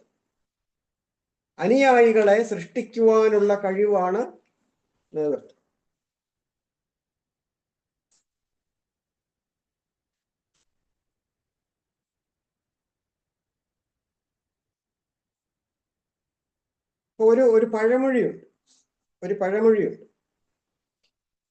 അതിങ്ങനെയാണ്, ഒരു ഫേവറേറ്റ് ആയിട്ടുള്ള പഴമൊഴി: he who thinks he leads. ഒരാൾ ചിന്തിക്കുകയാണ് ഞാൻ ലീഡ് ചെയ്യുന്ന ആളാണ്, ഞാൻ നേതാവാണ് എന്ന് ചിന്തിക്കുകയാണ്. And has no one following him. പക്ഷെ ആരും തന്നെ ഫോളോ ചെയ്യുന്നില്ല, അനുഗമിക്കുന്നില്ല എങ്കിൽ he is only taking a walk. നമുക്കറിയാം, ഒരു ജാഥ പോകുന്നത് നമുക്കറിയാം അല്ലെ. ഒരു ജാഥ പോകുമ്പോൾ ആ ജാഥയ്ക്ക് മുന്നിൽ ഒരു ലീഡർ ഉണ്ടാകും. ആ ലീഡറിന്റെ പുറകെയാണ് കീജയൊക്കെ വിളിച്ചുകൊണ്ട് കൊടിയൊക്കെ പിടിച്ച് ഇങ്ങനെ ആളുകൾ മുൻപോട്ട് പോവുകയാണ്. അപ്പൊ അത് കാണുമ്പം ഒരു സംഘത്തെ ലീഡ് ചെയ്തുകൊണ്ട് പോവുകയാണ്. അതേ സമയത്ത് ഞാൻ രാവിലെ ഇറങ്ങി ഞങ്ങളുടെ ചിങ്ങവനത്തോ കോട്ടയത്തോ കൂടെ നടന്നു പോവുകയാണ്. അപ്പൊ ഞാനങ്ങ് ചിന്തിക്കുകയാണ്, ഞാൻ കുറെ ആളുകളെ ലീഡ് ചെയ്തുകൊണ്ടിരിക്കുകയാണ്. പക്ഷെ എൻ്റെ പുറകെ വരാൻ ആരുമില്ലെങ്കിൽ ഞാൻ ചുമ്മാ നടക്കാൻ പോകുന്നതേ ഉള്ളെന്നാണ് അതിൻ്റെ അർത്ഥം. അപ്പൊ ഒരു ലീഡറിന് ഫോളോവേഴ്സ് ഉണ്ടായിരിക്കണം. അപ്പൊ ഇങ്ങനെ റോഡിൽ കൂടി ഇങ്ങനെ പുറകെ വരുന്ന ആളുകളുടെ അർത്ഥത്തിലല്ല ഞാൻ പറഞ്ഞത്. നമ്മുടെ ജീവിത മാതൃകകളിലൂടെ, നമ്മുടെ ഉപദേശങ്ങളിലൂടെ, നമ്മെ അനുകരിക്കുവാനും നമ്മെ അനുസരിക്കുവാനും നമ്മുടെ ദർശനങ്ങൾ ഉൾക്കൊള്ളുവാനും നമ്മുടെ ആ നിയോഗങ്ങൾ അടുത്ത തലമുറയിലേക്ക് കൊടുക്കുവാനും ഒക്കെ കഴിയുന്ന രീതിയിലുള്ള ഒരു സമൂഹത്തെ രൂപപ്പെടുത്തിയെടുക്കുവാൻ കഴിയുന്നതാണ് ഒരു ലീഡർഷിപ്പ് എന്ന് പറയുന്നത്. ലീഡർഷിപ്പിന്റെ ഒറ്റ വാക്കിലുള്ള ഒരു ഡെഫിനിഷൻ എന്ന് പറയുന്നത് ലീഡർഷിപ്പ് ഈസ് ഇൻഫ്ലുവൻസ്. ലീഡർഷിപ്പ് എന്ന് പറഞ്ഞാൽ എന്താണ്? സ്വാധീനമാണ്. മറ്റുള്ളവരിൽ സ്വാധീനിക്കുവാൻ കഴിയുന്നതാണ് ലീഡർഷിപ്പ് എന്ന് പറയുന്നത്. ഇപ്പൊ ലീഡർഷിപ്പ് എന്ന് പറയുന്നത് മറ്റുള്ളവരെ സ്വാധീനിക്കുവാൻ കഴിയുന്ന വസ്തുതയാണ്. അല്ലെങ്കിൽ നമ്മുടെ ജീവിതം മറ്റുള്ളവരെ എത്രമാത്രം ഇമ്പാക്റ്റ് ചെയ്യാൻ കഴിയുന്നു, സ്വാധീനിക്കുവാൻ കഴിയുന്നു എന്നുള്ളതാണ് അതിനകത്തെ ഏറ്റവും പ്രധാനപ്പെട്ട കാര്യമായിട്ട് നമ്മൾ കാണേണ്ടത്. അപ്പം ആളുകളുടെ ജീവിതത്തെ ഇൻഫ്ലുവൻസ് ചെയ്ത ഒരുപാട് ആളുകളുണ്ട്. ജീവിതത്തെ ഇൻഫ്ലുവൻസ് ചെയ്ത ഒരുപാട് ആളുകളുണ്ട്. ജീവിതം ഇപ്പം നമുക്കറിയാം, നമുക്ക് ചില ആളുകളുടെ പേര് പറയുമ്പോൾ ആ വ്യക്തികളോടുള്ള വലിയൊരു ആഭിമുഖ്യവും ഒരു ആരാധനാ മനോഭാവവും ഒക്കെ നമുക്ക് ഉണ്ടാകാറുണ്ട്. ഇപ്പൊ ചില ആളുകൾക്ക്, എല്ലാവർക്കും ഇല്ലെങ്കിലും ചില ആളുകൾക്കെങ്കിലും, ഇപ്പൊ ഗാന്ധി എന്ന് പറയുമ്പോഴത്തേക്കും അദ്ദേഹം നയിച്ച സ്വാതന്ത്ര്യ സമരത്തെക്കുറിച്ചും ഈ രാജ്യത്തിന് വേണ്ടി അദ്ദേഹം ത്യാഗം സഹിച്ചതിനെ കുറിച്ചും ഒക്കെയുള്ള വലിയ ഓർമ്മകൾ ഇന്നും ഗാന്ധിയന്മാരായിട്ട് ജീവിക്കുന്ന ആളുകളുണ്ട്. നെൽസൺ മണ്ടേല എന്ന് കേൾക്കുമ്പോൾ തന്നെ ഒരു വലിയ വിമോചകനായിട്ട് സമത്വത്തിന് വേണ്ടി വാദിച്ച ഒരു വലിയ വ്യക്തിയെ നമുക്ക് കാണാം. അംബേദ്കർ എന്ന് കേൾക്കുമ്പോൾ തന്നെ നമുക്കറിയാം, അദ്ദേഹം ഭരണഘടനയുടെ ശില്പിയായിരുന്നെങ്കിലും ജാതി വിവേചനത്തിനെതിരെ ഈ ഇന്ത്യയിൽ എഴുന്നേറ്റ ഒരു വലിയ സ്വാധീനമുണ്ടായിരുന്ന ഒരു വ്യക്തിയാണ്. ഇന്നും അദ്ദേഹത്തെക്കുറിച്ച് നമ്മൾ ഓർക്കുകയും പഠിക്കുകയും ഒക്കെ ചെയ്യുന്നുണ്ട്. പിന്നീട് ഇങ്ങോട്ട് വന്നിട്ടുള്ള ഈ സാമുദായിക നേതാക്കന്മാരെയൊക്കെ അവർ സ്നേഹിക്കുവാനുള്ള കാരണം എന്താണ്? ഇപ്പം മന്നത്ത് പത്മനാഭനാണെങ്കിലും ശ്രീനാരായണ സ്വാമികളാണെങ്കിലും അയ്യങ്കാളി ആണെങ്കിലും അവരെയൊക്കെ എന്തുകൊണ്ടാണ്? അവരുടെ ജീവിത കാലഘട്ടത്തിൽ അവരൊരു സമൂഹത്തിന് വേണ്ടി എന്ത് ചെയ്തു? ആ സമൂഹത്തെ ഇൻഫ്ലുവൻസ് ചെയ്തു അവരുടെ ജീവിതത്തിലൂടെ. അതുകൊണ്ടാണ് അവർ ലീഡേഴ്സ് ആയിട്ടിരിക്കുന്നത്. ഇപ്പൊ ലോകത്തിൽ ഏറ്റവും കൂടുതൽ സ്വാധീനം ചെലുത്തിയ, അല്ലെങ്കിൽ ലോകത്തിൽ ഏറ്റവും ഫോളോവേഴ്സിനെ കണ്ടെത്തുവാൻ കഴിഞ്ഞ, തൻ്റെ ജീവിതത്തിന്റെ പ്രാണന്റെ സ്വയത്യാഗത്തിലൂടെ ലോകത്തെ മുഴുവനും സ്വാധീനിക്കുവാൻ കഴിഞ്ഞ വ്യക്തിയാണ് നമ്മുടെ വാഴ്ത്തപ്പെട്ട കർത്താവായ യേശുക്രിസ്തു. അപ്പൊ യേശുക്രിസ്തു ഇന്നും ജനഹൃദയങ്ങളിൽ ജീവിക്കുന്നതിന് കാരണം കർത്താവ് നമ്മെ സ്വാധീനിച്ചു എന്നുള്ളതാണ്. ആത്മീയമായിട്ടുള്ള നിലയിൽ അവിടുന്ന് ദൈവോത്തരനാണ്, അവിടെ നമ്മുടെ രക്ഷകനാണ്. പക്ഷെങ്കിൽ അല്ലാതുള്ള ഒരു താൻ ഇവിടുത്തെ ശുശ്രൂഷയുടെ തൻ്റെ ജീവിത പ്രവർത്തനത്തിൻ്റെയൊക്കെ കാര്യങ്ങൾ നോക്കുമ്പോൾ താന് ജനത്തെ സ്വാധീനിച്ച വ്യക്തിയാണ്. ലോകത്തിലേക്കും ഏറ്റവും സ്വാധീനമുള്ള പ്രഭാഷകനാണ്, സ്വാധീനമുള്ള നേതാവാണ് കർത്താവായ യേശുക്രിസ്തു എന്ന് നമുക്ക് കാണുവാൻ കഴിയുന്നുണ്ട്. അപ്പൊ നമ്മുടെ ജീവിതം മറ്റുള്ളവർക്ക് ഒരു ഇൻഫ്ലുവൻസ് ആയിട്ട് മാറണം.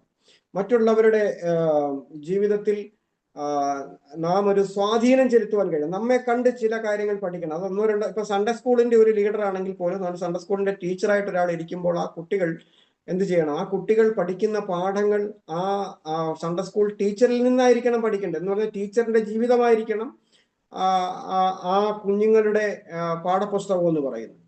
അപ്പൊ അത്രമാത്രം മാതൃകയും സ്വാധീനവും ആ കുട്ടികൾക്ക് ഉണ്ടാകണം. നിങ്ങൾക്കറിയാമോ, ഇപ്പോഴത്തെ പിള്ളേർ പറയുമ്പോൾ അറിയത്തില്ല, ഞങ്ങളൊക്കെ പഠിക്കുന്ന സമയത്ത് അല്ല അതിനുശേഷമുള്ള കാലത്തൊക്കെ ഈ കുട്ടികൾ സ്കൂളിൽ നിന്ന് വന്നു കഴിഞ്ഞാൽ ഉടനെ അമ്മമാരോട് ചില കാര്യങ്ങൾ പറയും. അമ്മേ അത് അങ്ങനെ ചെയ്യരുത്, ഇങ്ങനെ ചെയ്യരുത്. അപ്പൊ അമ്മ ചില കാര്യങ്ങൾ പറഞ്ഞാൽ പറയും, അത് അങ്ങനെ അല്ലമ്മേ, അത് അങ്ങനെ ചെയ്യണ്ട, ഇങ്ങനെ ചെയ്താൽ മതി. അപ്പം അമ്മ ചോദിക്കും, അതെന്താ അങ്ങനെ? ഞങ്ങൾ ടീച്ചർ പറഞ്ഞാൽ അങ്ങനെ ചെയ്യാൻ പാടില്ല. പറഞ്ഞ മനസ്സിലായോ? അപ്പൊ ടീച്ചർ എന്തോ പറയുന്നോ അത് ലോകത്തിലേക്കും വലിയ സത്യമാണ്. അപ്പൊ അങ്ങനെ സ്വാധീനിക്കുന്ന കുട്ടികളെ അധ്യാപകരെ നമുക്ക് കാണുവാൻ കഴിയും. ഈ ഭഗവാൻ സിംഗ് എന്ന് പറയുന്ന ഒരു അധ്യാപകന്റെ, ഞാനത് എഴുതിയിട്ടുണ്ട്, ഞാൻ എവിടെയോ ഒരു ആർട്ടിക്കിളിനകത്ത് ഞാനത് എഴുതുകയും ചെയ്തതാണ്.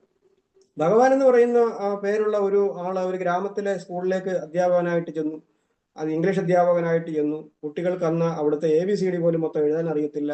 അദ്ദേഹത്തിന്റെ 1-2 വർഷത്തെ അവിടുത്തെ അധ്യാപനത്തിന് ശേഷം കുട്ടികളുടെ നിലവാരം ഉയർന്നു. കുട്ടികളുടെ സ്നേഹിതനായിട്ട് അദ്ദേഹം മാറി. അദ്ദേഹത്തിന് ഒരു ട്രാൻസ്ഫർ കൊടുത്തു. എനിക്ക് തോന്നുന്നു തമിഴ്നാട്ടിലോ ആന്ധ്രാപ്രദേശിലോ, തമിഴ്നാട്ടിലാണെന്ന് ട്രാൻസ്ഫർ കൊടുത്തു. ട്രാൻസ്ഫർ കൊടുത്തിട്ട് കുട്ടികൾ എന്ത് ചെയ്യുന്നറിയാമോ? അധ്യാപകൻ പോകുന്ന ദിവസം അദ്ദേഹം പോകാൻ ഇറങ്ങുമ്പോൾ പിള്ളേർ മുഴുവനും കൂടെ വെളിയിലേക്ക് ഇറങ്ങി വന്നിട്ട് സ്കൂളിന്റെ ഗേറ്റ് പോയി പൂട്ടിയിട്ട ശേഷം ഈ സാറിന്റെ ചുറ്റുപാട് നിന്നിട്ട് സാറ് പോകണ്ടെന്ന് പറഞ്ഞുകൊണ്ട് കിടന്ന് കരയുകയും കെട്ടിപ്പിടിക്കുകയും എല്ലാം ചുറ്റുപാട് നിൽക്കുകയാണ്. ഒരു തരത്തിലും പോലീസുകാർ വന്നിട്ടും വിദ്യാഭ്യാസ പ്രവർത്തകർ വന്നിട്ടും ഒന്നും പറ്റത്തില്ല. അപ്പൊ സാർ പറഞ്ഞു, എന്റെ മക്കളെ എനിക്ക് സ്ഥലം മാറ്റുവാൻ, ഞാൻ നിങ്ങളെ സ്നേഹിക്കുന്നു, എനിക്ക് അടുത്ത സ്കൂളിൽ പോകണം. ഈ പിള്ളേർക്ക് ഇതൊന്നും കേൾക്കണ്ട, പിള്ളേർ സാറിനെ വിടത്തില്ല, ഞങ്ങൾക്ക് ഈ സാറിനെ മതി. അവസാനം DD ഓഫീസിൽ നിന്ന് ഓർഡർ വന്നു, സാറിന്റെ സ്ഥലം മാറ്റം റദ്ദ് ചെയ്തിരിക്കുന്നു. പറയാൻ മനസ്സിലായോ? അത്രമാത്രം സ്വാധീനം അദ്ദേഹത്തിന് ചെലുത്തുവാൻ കഴിഞ്ഞു. അപ്പൊ അങ്ങനെയുള്ള ചില ആളുകളെ നമുക്ക് നമ്മുടെ സമൂഹത്തിലൊക്കെ കാണുവാൻ കഴിയും. അപ്പൊ സ്വാധീനം ചെലുത്തുക, ഒരു ലീഡർ എപ്പോഴും സ്വാധീനമുള്ള ആളായിരിക്കണം, മറ്റുള്ളവരെ സ്വാധീനിക്കുന്ന ആളുകൾ ആയിരിക്കണം. അപ്പൊ ലീഡർഷിപ്പ് എന്ന് പറയുന്നത് തന്നെ നമ്മുടെ ഇൻഫ്ലുവൻസ് ആണ്, നമ്മുടെ സ്വാധീനമാണ്. അപ്പൊ അങ്ങനെ ഒരു സ്വാധീനം ഉണ്ടാകണമെന്നുണ്ടെങ്കിൽ നമ്മുടെ വ്യക്തിത്വം അങ്ങനെ ആയിരിക്കണം, നമ്മുടെ സ്പിരിച്വാലിറ്റി അങ്ങനെ ആയിരിക്കണം, നമ്മുടെ ജീവിതവും ശുശ്രൂഷയും ഒക്കെ ഒരു ക്രിസ്തീയ നേതാവ് എന്നുള്ള നിലയിൽ നാം എന്ത് ചെയ്യണം? വളരെയധികം ശ്രദ്ധിക്കേണ്ട ഒരു ഘട്ടമാണ്. അപ്പം അതുകൊണ്ട് ഇന്ന് സെക്കൻഡ് ക്ലാസ്സിലാണ് ഞാൻ ഈ വിഷയത്തിന്റെ ബാലൻസ് അന്ന് അവർക്ക് എടുത്തതെങ്കിലും ഞാൻ ഇന്ന് നിങ്ങൾക്ക് ലീഡർഷിപ്പിന്റെ ഇൻഫ്ലുവൻസ് ലെവൽ നമുക്ക് ഒരു 5 രീതിയിലുള്ള ഒരു ഇൻഫ്ലുവൻസ് ലെവലുണ്ട്. ഞാൻ അതിനെക്കുറിച്ച് പറയാം. അടുത്ത ക്ലാസ്സിൽ നമുക്ക് ഏകദേശം ഒരു ഇൻട്രൊഡക്ടറി പാർട്ട് ആയിരിക്കും.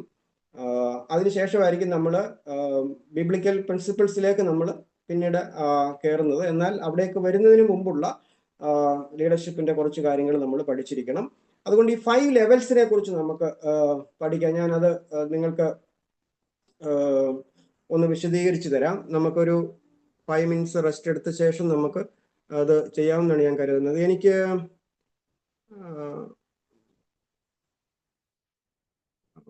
എന്നെ ഹോസ്റ്റ് ആക്കാൻ പറ്റുമോ? നമ്മളെ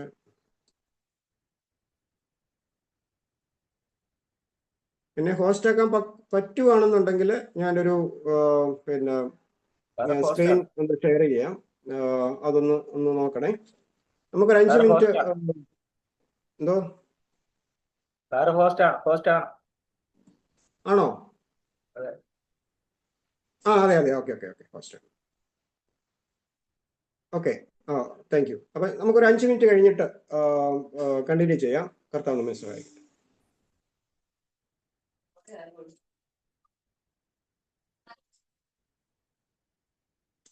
പ്രൈസ് ദി ലോർഡ്.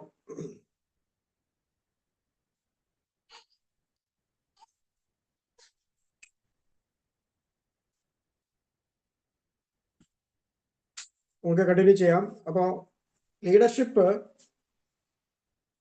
ഇൻഫ്ലുവൻസ് ആണ് എന്ന് നമ്മൾ കണ്ടു. മറ്റുള്ളവരെ സ്വാധീനിക്കാൻ കഴിയുക. ആ ഇൻഫ്ലുവൻസ് എന്ന് പറയുന്നത് നമുക്ക് ഫോളോ ചെയ്യാൻ, നമ്മെ അനുസരിക്കുവാനും നമ്മെ നായകനായിട്ട് കാണാനും ഒക്കെ ആരെങ്കിലും ഉണ്ടാവുക എന്നുള്ളതാണ്. അപ്പം ഫോളോവേഴ്സ് ഇല്ലെങ്കിൽ ഒരാളൊരു ലീഡറല്ല. ഫോളോ ചെയ്യാൻ ആരും ഇല്ലെങ്കിൽ, അനുസരിക്കുവാൻ ആരും ഇല്ലെങ്കിൽ ഒരു ലീഡറല്ല. അപ്പൊ അതുകൊണ്ട് നമ്മുടെ ഇൻഫ്ലുവൻസിന്റെ ലെവൽ പൊട്ടൻഷ്യലായിട്ട് കാര്യക്ഷമമായിട്ട് വർദ്ധിപ്പിക്കുക എന്നുള്ളതാണ് ലീഡർഷിപ്പ് ക്വാളിറ്റിയുടെ ഡെവലപ്മെന്റിന്റെ ഏറ്റവും പ്രധാനപ്പെട്ട കാര്യം. അപ്പൊ ലീഡർഷിപ്പ് ക്വാളിറ്റി എന്ത് ചെയ്യണം? ഡെവലപ്പ് ചെയ്യണം. കാരണം ലീഡർഷിപ്പ് ഡെവലപ്മെന്റ് എന്ന് പറയുന്നത് വളരെ പ്രാധാന്യമുള്ള കാര്യമാണ്. തക്ക സമയത്ത് വരുമ്പോൾ ഒരു ആക്ഷന് വേണ്ടി അത് നമ്മെ സഹായിക്കും. ഒരു ആക്ഷന് വേണ്ടി നമ്മെ സഹായിക്കും. അപ്പം ദൈവത്തിന്റെ വിശ്വസ്തരായിരുന്ന വിശ്വാസ നായകന്മാരല്ല, അവർ പ്രാർത്ഥനാ മനുഷ്യരായിരുന്നപ്പോൾ തന്നെ അവര് പ്രവർത്തിക്കുന്നവരും കൂടായിരുന്നു. Men of faith have always been men of action. വിശ്വാസ നായകന്മാരെല്ലാം പ്രവർത്തിക്കുന്നവരായിരുന്നു.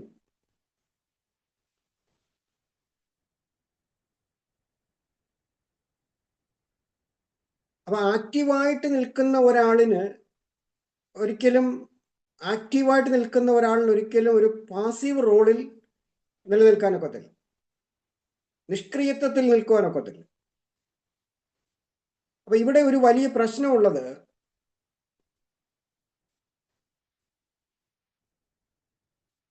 ലീഡർഷിപ്പിന്റെ ആക്ഷന്റെ പ്രത്യേകത എന്ന് പറയുന്നത് ലീഡർഷിപ്പ് ആക്ഷൻ ഡിമാൻഡ്സ് ഫെയ്ത്ത്. ക്രിസ്തീയ ലീഡർഷിപ്പിന്റെ പ്രവർത്തനങ്ങൾ വിശ്വാസത്തെ ആവശ്യപ്പെടുന്നു.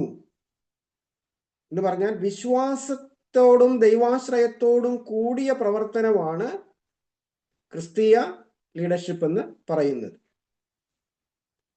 അപ്പൊ ഒരിക്കലും ഒരു ദിവസം പറഞ്ഞിരിക്കുന്ന, ഒരിക്കലും ദൈവം ഒരാളിനെ വിളിക്കുമ്പോൾ നിഷ്ക്രിയനായിരിക്കുവാൻ വിളിക്കുന്നില്ല. ഫിലിപ്പി ലേഖനം 2-ാം അധ്യായത്തിന്റെ 13-ാമത്തെ വാക്യത്തിൽ നാം വായിക്കുന്നത്, ഫിലിപ്പിയ ലേഖനം 2-ാം അധ്യായം 13-ാം വാക്യത്തിൽ വായിക്കുന്നത്, ഇച്ഛിക്ക എന്നതും പ്രവർത്തിക്ക എന്നതും നിങ്ങളിൽ ദൈവമല്ലോ തിരുവുള്ള ഉണ്ടായിട്ട് പ്രവർത്തിക്കുന്നത്. ഉണ്ടോ?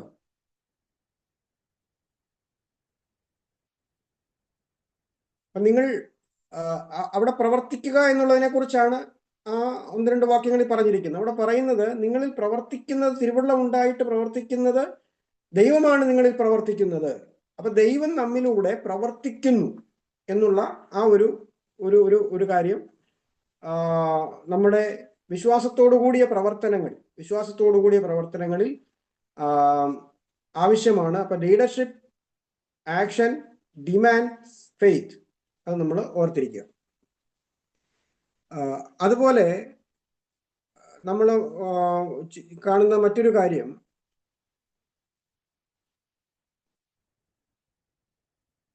Prayer is not a substitute for action. പ്രാർത്ഥന എന്ന് പറയുന്നത് പ്രവർത്തനങ്ങൾക്ക് പകരമുള്ള കാര്യമല്ല.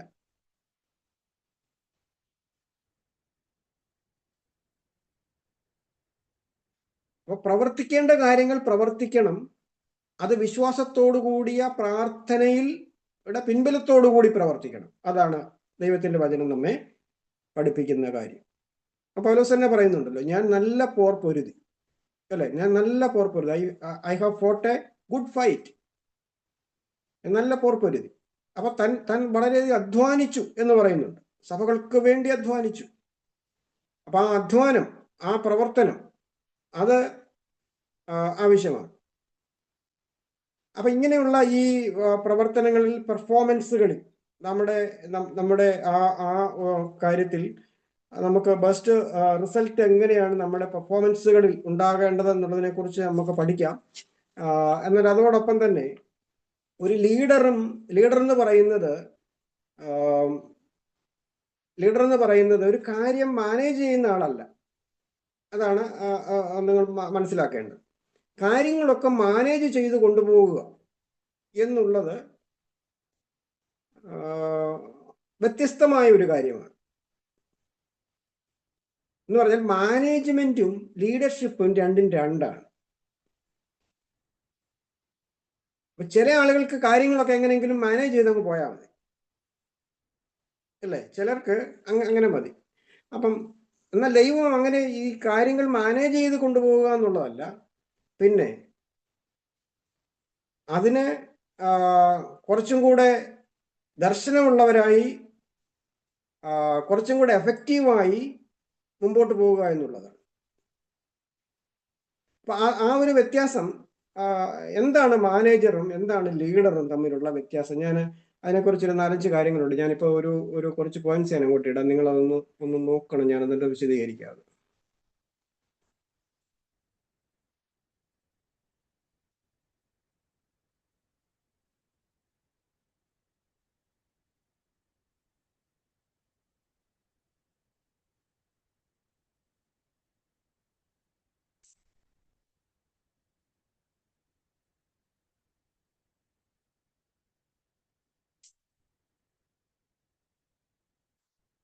എട്ട് കാര്യങ്ങൾ അവിടെ ഞാൻ നോട്ട് ചെയ്തിട്ടുണ്ട്.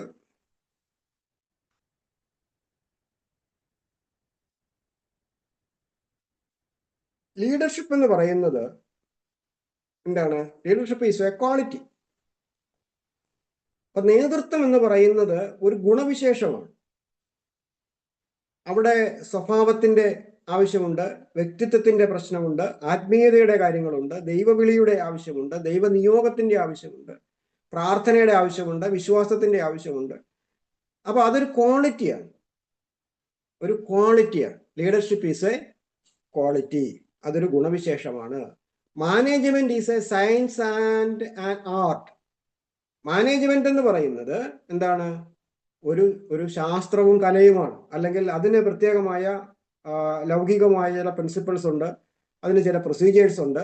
അപ്പൊ പ്രിൻസിപ്പിൾസും പ്രൊസീജിയേഴ്സും ഫോളോ ചെയ്ത് ചെയ്യുന്ന ഒരു പ്രവൃത്തിയാണ് മാനേജ്മെന്റ് എന്ന് പറയുന്നത്. അപ്പൊ ക്വാളിറ്റി എന്ന് പറയുന്നത് ക്വാളിറ്റി എന്ന് പറയുന്നതും ഈ പറഞ്ഞ കാര്യം തമ്മിൽ ലൈറ്റ് ആയിട്ടുള്ള ഡിഫറൻസ് ഉണ്ട്. രണ്ടാമത്തെ കാര്യം, ലീഡർഷിപ്പ് എന്ന് പറയുന്നത് ഒരു ദർശനം നൽകുന്നതാണ്. Leadership provides vision. അത് ഒരു വലിയ കാഴ്ചപ്പാടോടും ദർശനത്തോടും കൂടെ ചെയ്യുന്ന കാര്യമാണ് ഈ വിഷൻ എന്ന് പറയുന്നത്. മാനേജ്മെന്റ് എന്ന് പറയുന്നത് സപ്ലൈസ് റിയലിസ്റ്റിക് പെർസ്പെക്റ്റീവ്സ്. നമുക്കറിയാം, നമ്മുടെ ഒരു ബസ്സിൽ കയറിയാൽ ബസ്സിന്റെ ഡ്രൈവർക്ക് ഒരു വിഷൻ ഉണ്ട്. അപ്പൊ അത് പാലക്കാട്ടു നിന്ന് കോട്ടയത്തോട്ടുള്ള വണ്ടിയാണെന്നുണ്ടെങ്കിൽ ഈ പാലക്കാട്ടു നിന്ന് ഈ വണ്ടി കോട്ടയത്ത് എത്തിക്കണമെന്നുള്ള വിഷനാണ് ഡ്രൈവർക്കുള്ളത്.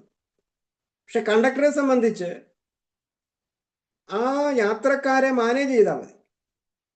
അത് കുറച്ച് ഒരു അടുത്ത സ്റ്റോപ്പിൽ ഇറങ്ങുന്ന ആളിന് ടിക്കറ്റ് കൊടുക്കണം, ഏറ്റവും ലാസ്റ്റിൽ ഇറങ്ങുന്ന ആളിന് ടിക്കറ്റ് കൊടുക്കണം, ഇനി ഇടയ്ക്ക് ഇറങ്ങാനുള്ള ആളുകളെ ഇറക്കി വിടണം. ഇതെല്ലാം അദ്ദേഹത്തിന്റെ ജോലിയാണ്. അദ്ദേഹത്തെ സംബന്ധിച്ച് ഈ വണ്ടി എവിടെ വരെ ചെല്ലുന്നു, എപ്പോൾ ചെല്ലും, ഇതൊന്നും അദ്ദേഹത്തിന് ബാധിക്കുന്നു. അദ്ദേഹം അതിന് ഉള്ളിലുള്ള കാര്യങ്ങളെ മാനേജ് ചെയ്യുക മാത്രമാണ് ചെയ്യുന്നത്. പക്ഷെങ്കിൽ ഡ്രൈവറെ സംബന്ധിച്ച് ഈ വണ്ടി പാലക്കാട്ട് നിന്നും കോട്ടയത്ത് എത്തണം, അതാണ് അദ്ദേഹത്തിന്റെ വിഷൻ. ആരെങ്കിലും കയറുന്നോ കയറുന്നില്ലയോ എന്നുള്ള കാര്യം അദ്ദേഹത്തിന് പ്രശ്നമല്ല. പക്ഷെ എന്ത് ചെയ്യണം? അവിടെ വണ്ടി കൊണ്ടെത്തിക്കുക എന്നുള്ളതാണ്. അപ്പൊ ലീഡർഷിപ്പിന് എത്തേണ്ട കാര്യങ്ങളെക്കുറിച്ച്, അച്ചീവ് ചെയ്യേണ്ട കാര്യങ്ങളെക്കുറിച്ചുള്ള ഒരു വൈഡായിട്ടുള്ള വിഷൻ ലീഡർഷിപ്പിന് ഉണ്ടായിരിക്കും. അതേസമയത്ത് മാനേജ്മെന്റ് എന്ന് പറയുന്നത് ആ കാര്യങ്ങളെ റിയലിസ്റ്റിക് ആയിട്ട് കാണുവാനും ആ കാര്യങ്ങളെ ആവശ്യമുള്ള കാര്യങ്ങൾ നിയന്ത്രിക്കുവാനും ഒക്കെയുള്ള പദ്ധതികളാണ് മാനേജ്മെന്റിനുള്ളത്. മൂന്നാമത്തെ കാര്യം, leadership deals with concepts. Leadership എന്ന് പറയുന്നത് പുതിയ പുതിയ ആശയങ്ങളും പദ്ധതികളും കാര്യങ്ങളും ആശയങ്ങളും ഒക്കെ ആയിട്ട് ചർച്ച ചെയ്യുന്ന കാര്യങ്ങളാണ്. മാനേജ്മെന്റ് എന്ന് പറഞ്ഞാൽ ദാറ്റ് റിലേറ്റ്സ് ടു ഫങ്ഷൻസ്. അപ്പൊ നമുക്കറിയാം, ഇപ്പം ഒരു ഓഫീസിലാണെങ്കിൽ മാനേജർ നോക്കുന്നത് എല്ലാ എംപ്ലോയീസും കൃത്യസമയത്ത് വരുന്നുണ്ടോ, ഒപ്പിടുന്നുണ്ടോ, പഞ്ച് ചെയ്യുന്നുണ്ടോ, ആരൊക്കെ ലീവ് എടുക്കുന്നുണ്ട്, കൂടുതൽ ലീവ് ആയിട്ടുണ്ടോ, ആരാണ് 5 മണിക്ക് മുമ്പ് ഇറങ്ങി പോകുന്നത്.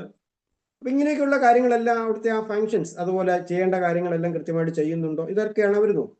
അതേസമയത്ത് ലീഡർഷിപ്പ് നോക്കുന്നത് ആ കമ്പനിയുടെ ബിസിനസ് ഡീലാണെന്നുണ്ടെങ്കിൽ അതിന് ഇന്ന് പുതിയ ബിസിനസ് കിട്ടുമോ, ഇന്നത്തെ പ്രൊഡക്ഷൻ എത്രത്തോളം ഉണ്ട്, ഇപ്പൊ ഇങ്ങനെയൊക്കെയുള്ള കാര്യങ്ങളെ കുറിച്ചാണ്. ലീഡർഷിപ്പിനെ സംബന്ധിച്ച് ഡെയിലി ആക്ടിവിറ്റീസിനേക്കാൾ അപ്പുറത്തായിട്ട് അത് മാനേജ് ചെയ്യുന്നതിനേക്കാൾ കൂടുതൽ വലിയ ആശയങ്ങളും കോൺസെപ്റ്റുകളും പദ്ധതികളുമാണ് അവർക്ക് ഉള്ളത്. Leadership exercises faith. ലീഡർഷിപ്പ് വിശ്വാസം പ്രാക്ടീസ് ചെയ്യുന്നു. അതേസമയത്ത് management has to do with facts. Manage ചെയ്യുന്ന ആളിന് എന്ത് ചെയ്താൽ മതി? ആ യാഥാർത്ഥ്യങ്ങളിലൂടെ ജീവിച്ചാൽ മതി, അന്നുള്ള കാര്യങ്ങളിൽ ജീവിച്ചാൽ മതി. അതേസമയത്ത് ലീഡർഷിപ്പ് എക്സസൈസ് ഫെയ്ത്ത്, അത് വിശ്വാസവും ഭാവി കാര്യങ്ങളെക്കുറിച്ചും അങ്ങനെയുള്ള കാര്യങ്ങളെക്കുറിച്ച് ചിന്തിക്കുന്നു. Leadership seeks for effectiveness. Leadership എപ്പോഴും എഫക്റ്റീവായിട്ട് കാര്യങ്ങൾ ചെയ്യുന്നതിനെ കുറിച്ചാണ് ചിന്തിക്കുന്നത്, എഫക്റ്റീവായിട്ട് കാര്യങ്ങൾ ചെയ്യുക. പക്ഷെങ്കിൽ മാനേജ്മെന്റ് സ്ട്രൈവ്സ് ഫോർ എഫിഷ്യൻസി. എന്താണ് എഫക്റ്റീവ്നെസ്സും എഫിഷ്യൻസിയും തമ്മിലുള്ള വ്യത്യാസം? എഫക്റ്റീവ്നെസ്സും എഫിഷ്യൻസിയും തമ്മിലുള്ള വ്യത്യാസം എന്താണ്? എഫിഷ്യൻസി എന്ന് പറഞ്ഞാൽ ഒരാൾക്ക് മരത്തെ കയറാൻ അറിയാം. അപ്പം ഒരാള് ഒരാളിനെ വിളിച്ചിട്ട് പറയുകയാണ്, നീ ഈ തെങ്ങിൽ കയറി തേങ്ങ ഇടുക. അപ്പൊ അവന് തെങ്ങ കയറാൻ അറിയാം. അപ്പം അവൻ എന്ത് ചെയ്യുന്നു? നേരെ അവൻ എഫിഷ്യന്റ് ആയതുകൊണ്ട് അവൻ തെങ്ങിലേക്ക് കയറുന്നു. കയറ് മോളിൽ ചെന്നപ്പോഴാണ് മനസ്സിലായത് ആ തെങ്ങിൽ തേങ്ങയൊന്നും ഇല്ല. അപ്പൊ അവൻ നേരെ താഴെ വന്നു. അപ്പൊ ചോദിച്ചു, എന്ത് പറ്റി? ഇല്ല, അതിൽ തേങ്ങയൊന്നുമില്ല. അപ്പം ഓക്കെ. എന്നാൽ എഫക്റ്റീവ്നെസ് ആയിട്ടുള്ള വർക്ക് ചെയ്യുന്ന ഒരാളിനോട് പറയുകയാണ്, നീ ഈ തെങ്ങിൽ കയറി തേങ്ങ ഇടുക. അവൻ എന്ത് ചെയ്യും? അവന് തെങ്ങ കയറാൻ അറിയാം, പക്ഷെ കയറുന്നതിന് മുമ്പ് അവൻ മുകളിലോട്ട് നോക്കും, അതിൽ തേങ്ങയുണ്ടോ. അപ്പം അവൻ പറയും, എൻ്റെ സാറേ, ഇതിൽ തേങ്ങയില്ല, ഇതിൽ കയറിയിട്ട് കാര്യമില്ല. പറഞ്ഞു മനസ്സിലായോ? വ്യത്യാസം മനസ്സിലായോ? അപ്പം എഫിഷ്യന്റ് ആയിട്ട് കാര്യങ്ങൾ ചെയ്യുക എന്നുള്ളതിനേക്കാൾ കൂടുതൽ അത് മാനേജ്മെന്റ് ആണ്. കാര്യങ്ങൾ പറയുന്നത് അനുസരിക്കുക, ചെയ്യുക. എഫക്റ്റീവ്നെസ് എന്ന് പറയുന്നത് അതിന്റെ അനന്തര ഫലവും കൂടെ കണ്ടുകൊണ്ട് ചെയ്യുന്ന ഒരു പ്രവൃത്തിയായിട്ട് നമുക്ക് കാണുവാനായിട്ട് കഴിയും. ഓക്കെ. ആറാമത്തെ കാര്യം എന്ന് പറയുന്നത് leadership is an influence four good among potential resources. Leadership എന്ന് പറയുന്നത് ഒരു ഇൻഫ്ലുവൻസ് ആണ്. അതാണ് നമ്മൾ ഇപ്പോൾ പഠിച്ചുകൊണ്ടിരിക്കുന്നത്. അതാണ് leadership is an influence four good among potential resources. അപ്പം അത് ആളുകളിൽ ഉണ്ടാക്കുന്ന ഒരു ഇൻഫ്ലുവൻസ് ആണ് എന്ന് കാണാം. മാനേജ്മെന്റ് എന്ന് പറഞ്ഞാൽ management is the coordination of available resources. ആ ഉള്ള കാര്യങ്ങളെ മാനേജ് ചെയ്തുകൊണ്ട് പോകുക എന്നുള്ളതേ ഉള്ളൂ. ഓക്കെ. അടുത്തത് ഏഴാമത്തെ കാര്യം, ലീഡർഷിപ്പ് പ്രൊവൈഡ്സ് ഡയറക്ഷൻ. ലീഡർഷിപ്പ് എപ്പോഴും എന്ത് ചെയ്യണം, എങ്ങോട്ട് പോകണം എന്ന് പറയും. Management is concerned about control. അത് കൺട്രോൾ ചെയ്യാൻ എപ്പോഴും അതിനെ നിയന്ത്രിക്കുവാനാണ് ശ്രമിക്കുന്നത്. പക്ഷെങ്കിൽ ഡയറക്ഷൻ കൊടുക്കുന്നത് എപ്പോഴും ലീഡർഷിപ്പ് ആയിരിക്കും. മറ്റൊരു കാര്യം എന്ന് പറയുന്നത് ലാസ്റ്റ് വണ് ഇവിടെ പറഞ്ഞിരിക്കുന്നത്, leadership thrives on finding opportunity. പുതിയ അവസരങ്ങൾ കാത്തിരിക്കുന്നതാണ് ലീഡർഷിപ്പ്. മാനേജ്മെന്റ് എന്ന് പറയുന്നത് സക്സീഡ്സ് ആൻഡ് അക്കംപ്ലിഷ്മെന്റ്, എന്ത് നേടി എന്നുള്ളതിനെ കുറിച്ച്, ആ ജോലി പൂർത്തീകരിക്കുക എന്നുള്ളതാണ് മാനേജ്മെന്റിന്റെ കാര്യമെന്നുണ്ടെങ്കിൽ, ലീഡർഷിപ്പ് എന്ന് പറയുന്നത് പുതിയ ഓപ്പർച്യൂണിറ്റിക്ക് വേണ്ടി ആഗ്രഹിക്കുകയും ഓപ്പർച്യൂണിറ്റിയെ നോക്കുകയും ചെയ്യുന്നതാണ്.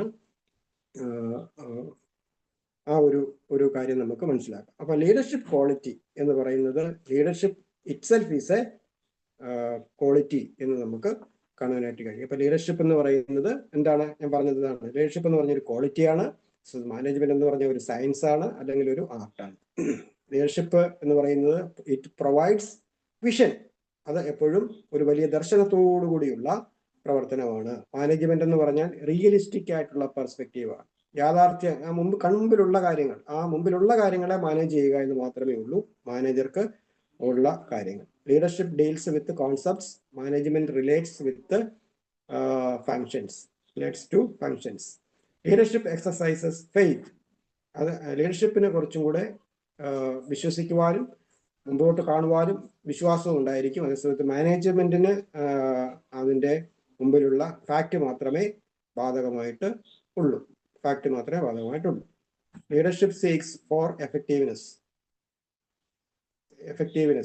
എന്നാൽ മാനേജ്മെന്റ് എഫിഷ്യൻസിയാണ് എപ്പോഴും നോക്കുന്നത്. എഫിഷ്യൻസി നല്ലതാണ്, പക്ഷെങ്കിൽ എഫക്റ്റീവ്നെസ് ഇല്ലെന്നുണ്ടെങ്കിൽ അത് പ്രയോജനമില്ലാതെ വരുന്നുവെന്ന് നമുക്ക് കാണാൻ കഴിയും. അതുപോലെ ലീഡർഷിപ്പ് ഇൻഫ്ലുവൻസ് ആണ്. അത് ഒരു വലിയ സമൂഹത്തിന്റെ മുമ്പിൽ ഒരു വലിയ പൊട്ടൻഷ്യലായിട്ട് ഉണ്ടായിരിക്കുന്ന കാര്യമാണ്. Leadership provides direction. Leadership ത്രൈവ്സ് on finding opportunity. പുതിയ അവസരങ്ങളെയും പുതിയ വേദികളെയും ഒക്കെ കണ്ടുപിടിക്കുവാനും അങ്ങനെയൊക്കെയുള്ള കുറച്ചും കൂടെ എക്സ്പാൻഡ് ചെയ്യുവാൻ, കുറച്ചും കൂടെ വളരുവാനുള്ള ഒരു ആഗ്രഹത്തോടെ മുമ്പോട്ട് പോകുന്നതായിട്ട് നമുക്ക് കാണാനായിട്ട് കഴിയും. അപ്പൊ ഇത് ആണ് മിയർലി മാനേജിങ് എ തിങ് എന്നുള്ളതല്ല. ഒരു കാര്യം മിയർലി മാനേജ് ചെയ്ത് കൊണ്ടുപോകുക എന്നുള്ളതിനേക്കാൾ കൂടുതൽ അടുത്ത ലെവൽ എന്ന് പറയുന്നത് അതിനെ കുറച്ചും കൂടെ പൊട്ടൻഷ്യലായിട്ട് ഇൻഫ്ലുവൻസ് ചെയ്ത് അതിനെ ലീഡ് ചെയ്യുക എന്നുള്ളതാണ് ഒരു ലീഡർഷിപ്പിന്റെ പ്രധാനം എന്ന് നമുക്ക് കാണുവാൻ കഴിയും. അപ്പൊ ഈ കാര്യം കൂടെ മനസ്സിലിരിക്കട്ടെ. അപ്പൊ ഇൻഫ്ലുവൻസിന്റെ ഇൻഫ്ലുവൻസ് ലെവല് എന്ത് ചെയ്യണം? നമ്മൾ വർദ്ധിപ്പിക്കണം. ഇൻഫ്ലുവൻസ് ലെവൽ വർദ്ധിപ്പിക്കുക എന്ന് പറയുന്നത് അത് നമ്മുടെ ക്രിസ്തീയ ശുശ്രൂഷയിലും ഒക്കെ നമ്മുടെ ഒരു വളർച്ചയുടെ ഭാഗമാണ്. ലീഡർഷിപ്പിൽ ഒരു വളർച്ചയുടെ ഭാഗമാണ് ആ ഒരു കാര്യം ഞാൻ അതിനെക്കുറിച്ച് വിശദീകരിക്കാം. പക്ഷെ നിങ്ങൾക്ക് ഞാനൊരു ചാർട്ട് ഞാനൊന്ന് കാണിക്കാം. അത് കണ്ടു കഴിഞ്ഞിട്ട് ഞാൻ കുറച്ച് കാര്യങ്ങൾ പറയാം. പിന്നീട് നമുക്ക് അതൊരു പ്രാവശ്യം കൂടെ എടുത്തൊന്ന് കാണാം.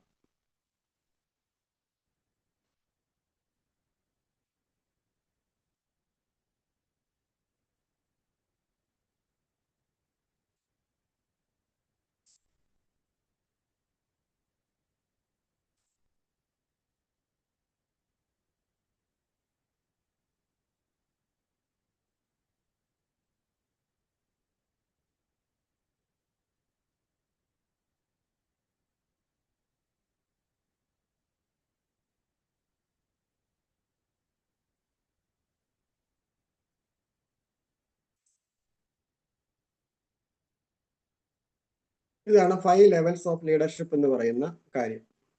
ഇത് നമുക്ക് ഞാൻ ഇതിനെക്കുറിച്ചൊന്ന് ഓടിച്ചൊന്ന് കാണിച്ച ശേഷം ഞാൻ ഇതിനെക്കുറിച്ച് വിശദീകരിക്കാം. നിങ്ങൾ ഒന്ന് നോക്കിക്കോ, ഞാൻ പറയാം. എല്ലാ വ്യക്തികളിലും ലീഡർഷിപ്പ് ക്വാളിറ്റി ഉണ്ട്. മിക്ക ആളുകളും ലീഡേഴ്സ് ആണ് എന്ന് നമ്മൾ കണ്ടതാണ്. അപ്പൊ ലീഡർഷിപ്പിൽ തന്നെ നമുക്ക് 2 തരത്തിലുള്ള അപ്രോച്ച് നമുക്ക് കാണാൻ കഴിയും. ഒന്ന്, ലീഡറിന് വേണമെങ്കിൽ ഒരു ബോസ് ആയിട്ട് ആക്ട് ചെയ്യാം.